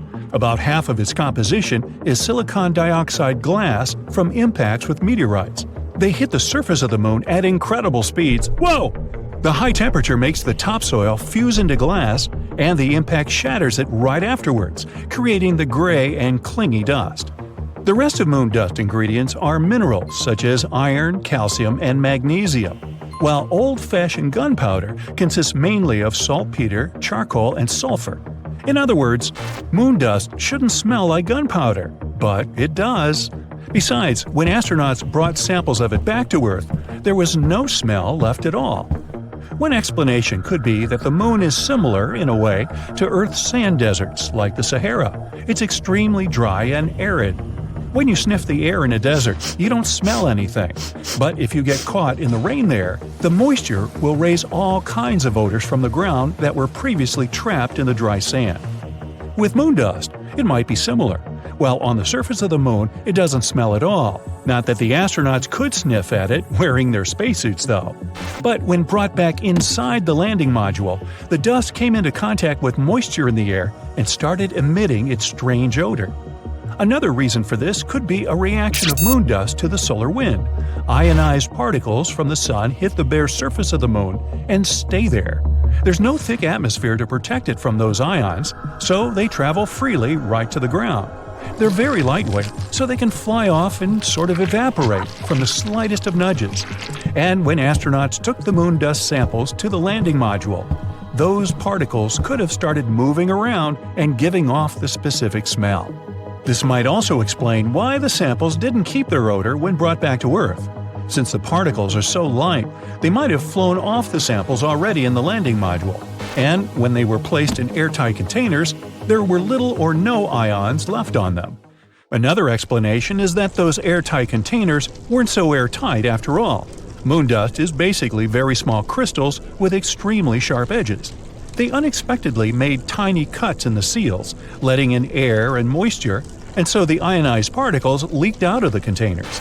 Scientists believe they should study moon dust on the surface of the moon itself to find out everything about its properties. Now, there are hundreds of thousands of craters on the surface of the moon made by falling asteroids, but one of them drew a lot of attention. It turned out to not be just an impact crater, but a tube, looking most like an entrance to a cave system. Scientists found a specific echo pattern that suggested there was a hollow area beneath. They discovered more echo patterns at a couple of places near the hole, so there could be more lunar tubes there. But in this big tube, you could place an entire football field. Researchers believe there could be an entire geological wonderland under the surface. It could be a good shelter for astronauts landing on the moon, or even be a harbor for a lunar colony. No one ever managed to stay on the moon for more than 3 days because of the conditions on the satellite. Wide range of temperatures, low atmosphere, no magnetic field would protect life on the surface from things like radiation or solar wind. Astronauts wear spacesuits. They can't protect them over long periods of time, but a lava tube could. When a lava flow cools, it gets a hard crust, which later thickens and creates a roof over that same lava. It continues to flow, but when it stops, the channel can drain, and that's how an empty tube appears. Our planet also has lava tubes, but they're not as big as the one found on the moon. Back in 1178, I wasn't around then. At least 5 people in England claimed they had seen the moon split into two from its upper tip. It was in the shape of a crescent at the time of the event. When the crack widened, fire started blazing from it, which the single monk who chronicled it described it as a flaming torch sprang up, spewing out fire, hot coals, and sparks. Then the moon started shifting around and pulsating, but soon stopped and turned a slightly darker shade. The event didn't receive much attention from scientists, though, until the second half of the 20th century. Researchers studied the chronicle and figured out there was a huge 14-mile-wide crater on the surface of the moon at about the spot described in the book. Only a very large asteroid could have left such a scar on the satellite's face. And when they investigated it more closely, they found out it was pretty recent by astronomical standards. In fact, it really could have appeared about 800 years ago. But in that case, millions of fragments from the asteroid and the moon would have hit the Earth as well, and then people would have seen an incredible meteor shower. It would have been very bright, and the memories of it would have definitely been in the archives. But that didn't happen. In addition, many scientists argue that the crater isn't as young as it might seem.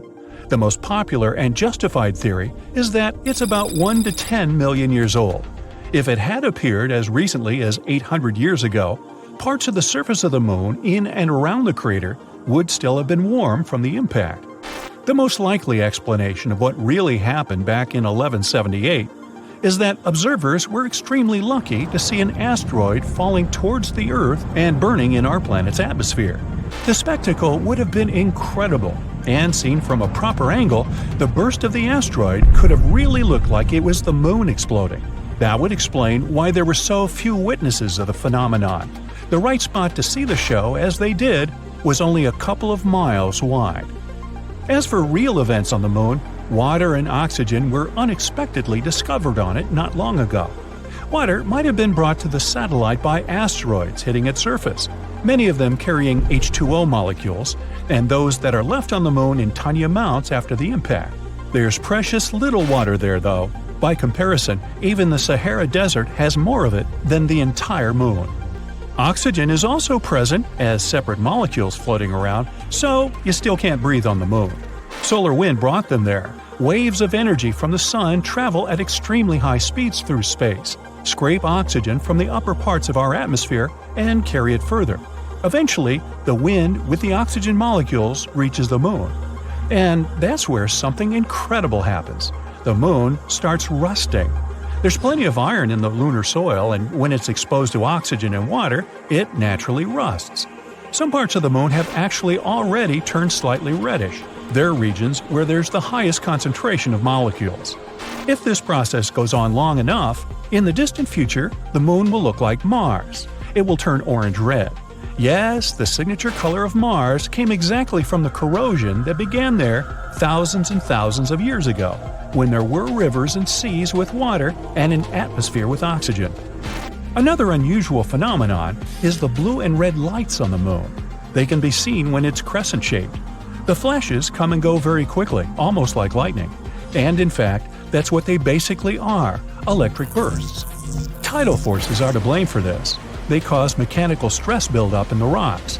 This can produce an electric field, which creates the blue flashes that have surprised many amateur astronomers. But still, there's so far been no green cheese discovered there, or moon pies for that matter. Disappointing, I know. Imagine stepping out of your spacecraft and setting foot on the surface of the moon. Under your feet, the ground is covered with a fine material that looks like powder. That's lunar dust. You look around and take a lungful of fresh air. It smells very different from the air on Earth, but still nice. Now, unfortunately, this is a highly unlikely scenario, and one of the reasons is that the moon has almost no atmosphere. Earth's natural satellite is too small, less than 2% of our planet's mass. That's why it doesn't have a magnetic field strong enough to keep an atmosphere. But even if the moon had it, solar winds would immediately pull it away. But if you could visit the moon 3 or 4 billion years ago, oh, you'd see a very different picture. At that time, the Moon most likely had an atmosphere. It formed at the times when powerful volcanic eruptions were rocking the satellite. Gases spread all over the Moon's surface. It happened so fast that they didn't have enough time to escape into space. At that time, the lunar surface was covered with basins filled with volcanic basalt. Just imagine ginormous plumes of magma hurling high into the air, falling to the ground, forming lava flows. That's how the basalt basins appeared on the surface of the Moon. At one point, scientists on Earth got their hands on samples brought from the Moon. They found out that lava flows there contained not only carbon monoxide and sulfur, but also the building blocks of water. Thanks to these samples, researchers managed to calculate the amount of gas that rose and formed the atmosphere. It became the thickest around 3.5 billion years ago and existed for about 70 million years. After that, poof, the atmosphere was lost in space. But the coolest thing? When the Moon did have an atmosphere, the satellite was 3 to 10 times closer to our planet. One computer simulation even suggested the Moon was probably up to 19 times closer than it is now. The distance between it and our planet could be 18,600 miles, while these days it's around 240,000 miles. That's why the Moon looked much bigger in the sky. Unfortunately, at that time, not even dinos were around to admire the view. Neither was I. At the same time, the most recent studies have confirmed that our Moon actually does have an atmosphere. It's composed mostly of hydrogen, neon, and argon, and contains some very unusual gases, like potassium and sodium. You can't find them in, let's say, the atmospheres of Mars, Venus, or Earth. Sadly, such an atmosphere isn't suitable for us oxygen-dependent creatures. But guess what? There's loads of oxygen on the Moon. I know, it must sound confusing, but the thing is, this oxygen isn't in its most common gaseous form. It's trapped in a layer of rock and dust covering the surface of the Moon. This layer is called the regolith, and it contains up to 45% oxygen. So, does it mean that if people learned how to extract this oxygen, we would be able to live on the Moon? Not so fast. The oxygen in those rocks is very tightly bound into the minerals, and to break these components apart, we'd need tons of energy and special equipment. But if people managed to start this process, the Moon would deliver quite a lot of oxygen. Now, there's a theory that the Moon might have been formed during a collision between Earth and another planet. This planet must have been smaller, the size of Mars. It probably happened around 4.5 billion years ago. Another theory claims that the Moon used to be an asteroid or some other wandering body. It formed somewhere else in the solar system. When it was passing by Earth, it got caught by our planet's gravity. Other experts think that at some point in the past, Earth was spinning so fast that some of its material broke away. It soon started to orbit our planet, and that's how the Moon appeared in the sky. And the least exciting theory claims that Earth's natural satellite could simply appear along with Earth during our planet's formation. These days, the Moon is the 5th largest natural satellite in our solar system. It's also one of the densest, second only to Jupiter's satellite Io. Most likely, the Moon has a tiny core, no bigger than 2% of the satellite's mass. About 420 miles wide, it consists mostly of iron and sulfur. The Moon's surface is dark, even though Earth's natural satellite is the brightest object in the night sky. But in reality, its reflectance is just a bit higher than that of asphalt. You might have heard that the Moon, along with the Sun, causes tides in the oceans and seas on Earth. The satellite's gravitational pull creates something called the tidal force. It makes the water bulge out on the sides that are the closest to the Moon and farthest from the satellite. These bulges are what we know as high tides. But what not so many people know is that the Moon also causes rocks to rise and fall, just like it does with water. Of course, this effect doesn't look as dramatic as ocean tides, but it's still noticeable. Earth's solid surface moves by an inch or so with each tide. Now, not only does the Moon cause tides on our planet, but it also slows down its rotation. This phenomenon is known as tidal braking. It increases the length of a day on Earth by a bit more than 2 milliseconds per 100 years.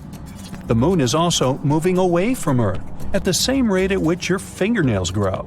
That's about 1.5 inches per year. You should really cut those. If one day it floats away into space, our planet will have to live through tough times.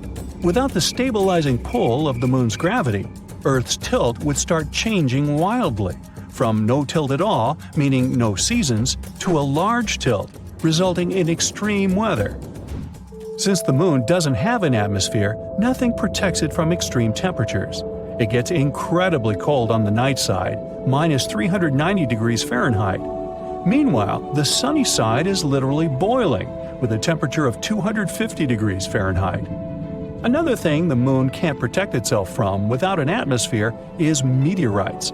That's why the surface of the satellite is dotted with craters. For comparison, there are about 190 identified impact craters on our planet. Many of them are hidden by vegetation or covered with water. But if we speak about the moon, the number is so much greater, several million, and around 5,000 of them are more than 12 miles across. The moon is less seismically active than Earth. That's why these craters and other ancient formations stay in perfect condition for centuries. But even though the moon's surface is mostly dormant, Earth's natural satellite still experiences moonquakes. They start several miles beneath the surface. One theory suggests that they may be happening because the moon is shrinking as its insides are cooling. Scientists say the moon has become around 150 feet skinnier than it used to be several hundred million years ago. So, how does it work? Well, picture a grape turning into a raisin. It wrinkles while shrinking. The same is happening to the moon. It's shrinking and it's wrinkling. But unlike a grape, the moon doesn't have any flexible skin. Its surface is hard and brittle. So as the moon gets smaller, the crust cracks and breaks. Its sections get pushed over neighboring parts. Researchers are sure that such faults are still active and likely responsible for the quakes shaking the moon. Some of these quakes are pretty strong, up to 5 on the Richter scale. When you look up at the moon, you always see the same side of Earth's natural satellite. Like our planet, the moon rotates around its axis. But this rotation lasts around 27 days. This is the same time the moon needs to orbit Earth. Such a phenomenon is called tidal locking. Before space exploration started, people had never seen the other face of the moon. They didn't know what the far side looked like. While the near side of the moon is mostly large plains covering impact basins, the far side is rugged and cratered. The crust is thicker there, with less evidence of volcanic activity. Oh, by the way, the moon isn't perfectly round or spherical. It's shaped like an egg. When you're looking at it, one of its small ends is always pointing at you. Yep, right at you. This is the reason why the moon's center of mass isn't its geometrical center. In reality, it's a bit more than 1 mile off-center, like a poorly made golf ball. When you see it in the sky, it looks round, but the moon is more of an oval shape, similar to a lemon. This shape, flattened with a bulge on each side, came out billions of years ago when extremely hot tidal forces shaped its crust. They heated up some regions more than others. Gravity from our planet has helped to exaggerate this lemon shape over time. When they were getting ready to send missions to the moon, some researchers were worried because there was a thick layer of dust on the lunar surface. They were afraid seas of dust were both soft and thick enough to swallow their lunar lander. But even though the surface there is dusty, this layer is just too thin to cause complications. Our moon certainly isn't the biggest one in the solar system. The champion here is Ganymede, one of the 79 moons circling around Jupiter. But our moon is the largest in relation to its parent planet. It has a diameter of more than 2,000 miles, which is slightly bigger than the quarter of the size of the Earth. Pluto, for instance, has a smaller moon-to-planet ratio. Its biggest moon, Charon, is almost the size of Pluto, which is why it looks like a double dwarf planet system. How long would a walk around the moon take you? When the Apollo astronauts were there, they managed a walking speed of approximately 1.3 miles per hour. On average, you walk twice as fast down on Earth. The low gravitational force on the moon would give you significantly less traction on the ground. But those special spacesuits astronauts were wearing were never actually designed for long-distance hikes. In theory, you could maybe reach the speed of 3 miles per hour before you'd need to break into a run. At this pace, you travel 6,770 miles, which means making a circle around the moon in 91 days if you are walking non-stop.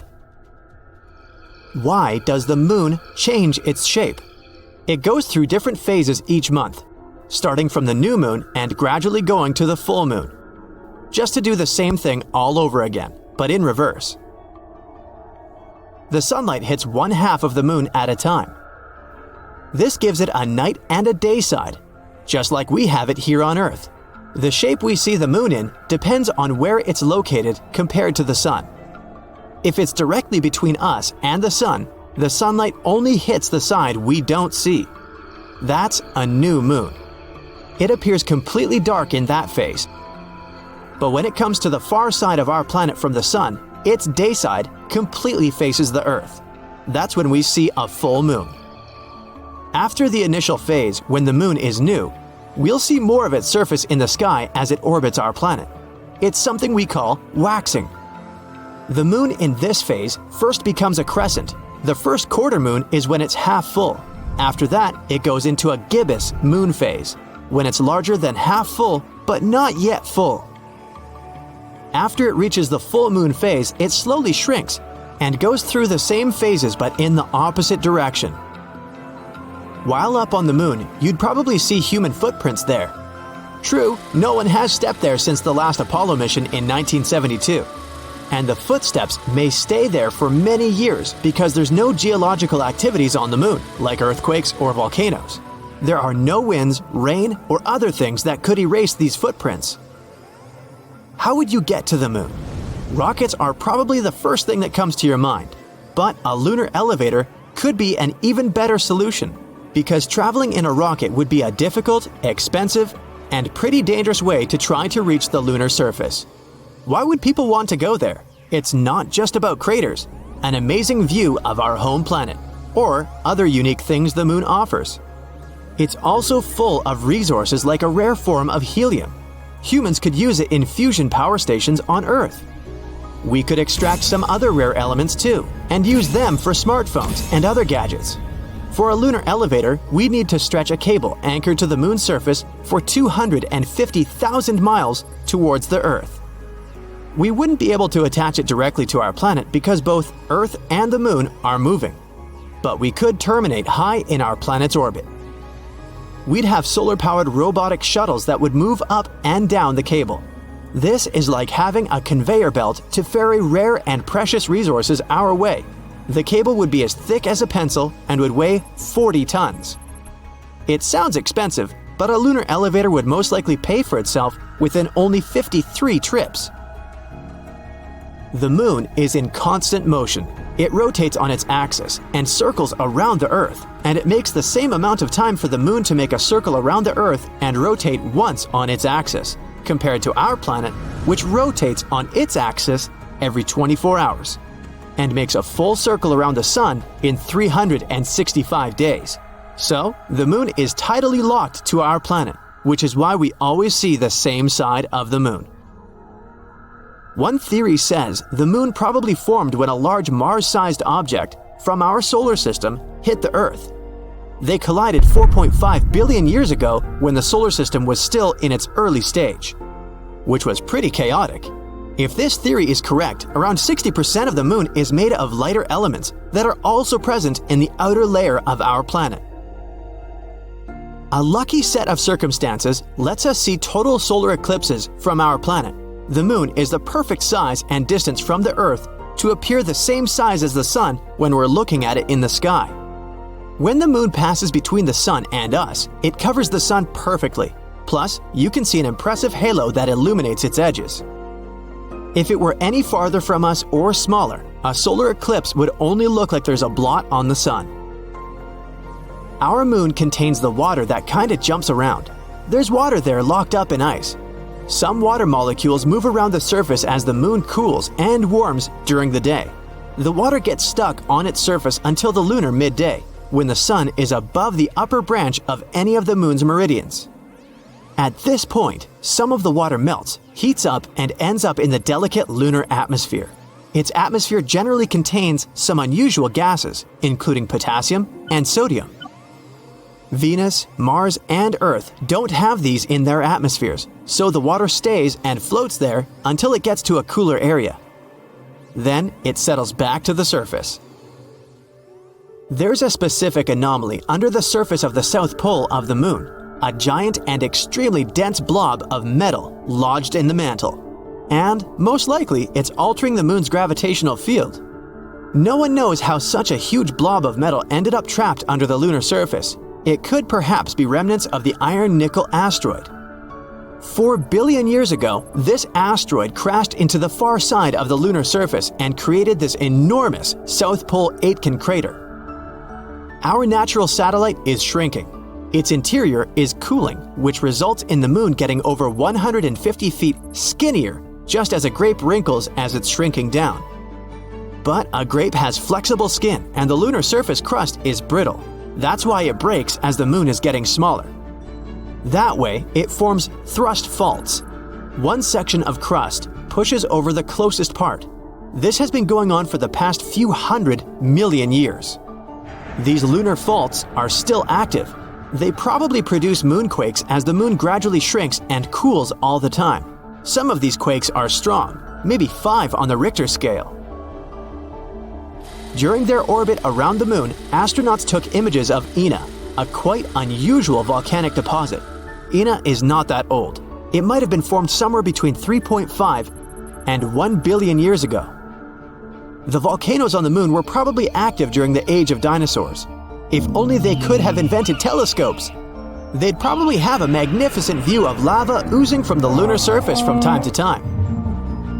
The Moon has its own time zone called Lunar Standard Time. It doesn't correspond with the time on our planet. A year on the Moon lasts 12 days. Each day is about as long as a month on Earth. These days got their names after astronauts who walked on the Moon. The days are divided into 30 cycles. The cycles are divided into hours, minutes, and seconds. The calendar started when Neil Armstrong set his foot on the Moon on July 21st, 1969.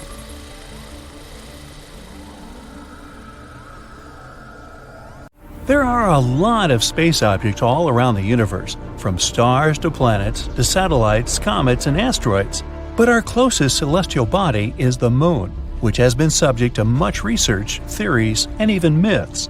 As our only natural and permanent satellite, the Moon is in the top 10 list of biggest satellites in our solar system. It's located in an outer spiral arm of the Milky Way galaxy.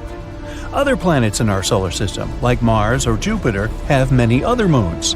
Saturn is the planet that tops this list, with an astonishing 82 moons, of which 53 have names. Shall I go through that list of names? No? Okay, we'll move on. Our Moon, with its mean radius of 1,079 miles, isn't the biggest moon in the solar system, but is the largest compared to the size of the planet it orbits. The difference between a satellite, like the Moon, and a planet isn't their size, although that might be your first thought. The largest moons in our solar system are really huge. Some of them are even bigger than planets. Jupiter actually has a bunch of these types of satellites, like the icy Ganymede. It's the largest moon in our solar system, larger than Mercury and Pluto, and may even have an underground saltwater ocean that can surpass all the water on Earth's surface. Our moon's diameter is a bit larger than a quarter of that of the Earth. When it comes to mass, though, it's 80 times less than our Earth's. To paint you a better picture, if you think about our planet as being a big hollow balloon, you would need about 50 moons to fill it. But let's look at our moon's size from a bit of a different perspective. How does it compare to the United States? Well, the US measures 2,800 miles wide horizontally, which means the moon is smaller in diameter. It's difficult for us to see it any other way, but what if our satellite was twice as big? Well, first, we would see way more of those solar eclipses. In present conditions, they can happen 2 to 5 times a year, and 5 times is more of an exception. The last time there were 5 solar eclipses in a year was back in 1935. You'll have to wait until 2206 to see the next event like this. I might be around for that. If the Sun and the Moon look about the same size from down here on Earth, But I guess it won't be a surprise if I tell you the star we're orbiting around is enormous. So if the Sun was hollow, how many moons do you think you'd need to fill it up? Wait, no need to Google. You would need 64.3 million Earth moons, or about 1.3 million Earths. Yep, it's that huge. And while we're on the subject of our Sun, it has a diameter of 864,000 miles. Its mass? Well, it's no less than 330,000 times bigger than that of the Earth. What is a star, though? I'm not a scientist here, so I'll try to keep it simple. It's a ball of bright, flaming hot matter held together by gravity. The reason why they give off both heat and light is that, well, they are very hot. Experts call the smallest stars red dwarfs because of their size and color. They're also the most frequent types of stars in our galaxy, with some of them being so tiny and dim they are invisible to people on Earth. It's the case of our nearest neighbor star, Proxima Centauri. Our Sun is considered a medium star since it has an average mass, brightness, and life expectancy. There are also giant stars out there. They are rarer but easier to see. That's why you can safely assume that roughly every star you see after the Sun is set is much larger than the Sun. But enough about it. Let's bring it back to the star of today's show, the Moon, our only natural satellite. But is it? That may or may not be the full truth, actually. Back in 1997, a group of scientists stumbled upon an asteroid about 3 miles wide, looking like it was caught in Earth's gravitational grip. It looked like a satellite of our planet. They called it Crunia. It takes this guy about 770 years to make a trip around the Earth. It also seems that it will remain in a suspended state around our planet for at least another 5,000 years. The Moon is also kind of steering away from us. With each year, it essentially holds up some of our planet's rotational energy and uses it to launch itself about 1.5 inches higher in its own orbit. If the data we have available today is correct, back when it was born, our Moon was about 14,000 miles away from us. The distance now is 239,000 miles on average. So, what will happen when it moves away completely? Well, no more songs like Moon River, Fly Me to the Moon, How High the Moon, that's for sure. Then there will simply be no tides in our planet's oceans, and our nights would become darker. The seasons would look a lot different, and so will the lengths of our days. Based on current calculations in the science world, this will take about 50 billion years or so. So there's no need to rush out stocking up on flashlights just yet, unless you just like to hoard stuff. There's also another catch here. Our Sun gets about 10% brighter every billion years. I'll spare you the calculations, but to sum up, it's more likely that long before the Earth will be left without its moon, the Sun will have already swallowed them both. Gee, I don't find that any more comforting. But hey, what makes a planet, well, a planet, and why isn't our Moon considered one? I mean, it's bigger than some other objects in our solar system, which are technically planets. For starters, a planet is a celestial body that does 3 things. It orbits around a star, not something else. It is massive enough to become roundly shaped because of its own gravity. And lastly, it has the power to snatch up any dust or fragments in its orbit as it continues to move around the Sun. So, we've established that the Moon doesn't orbit the Sun, but it doesn't really orbit the Earth either. Both of them orbit a certain point stationed between them called the barycenter. It's about 1,000 miles below the surface of Earth, sure, but still some 3,000 miles from the center of our planet. Since this barycenter lies beneath the surface of Earth, we do not consider the Moon a planet. To be able to do so, the Moon would have to be either about 1/3 larger or 1/3 further away, so that the barycenter would be independent of Earth's surface. The Moon does have some other planet-like characteristics, though, which makes it very special in our solar system. Firstly, it has a crust, a mantle, and a core.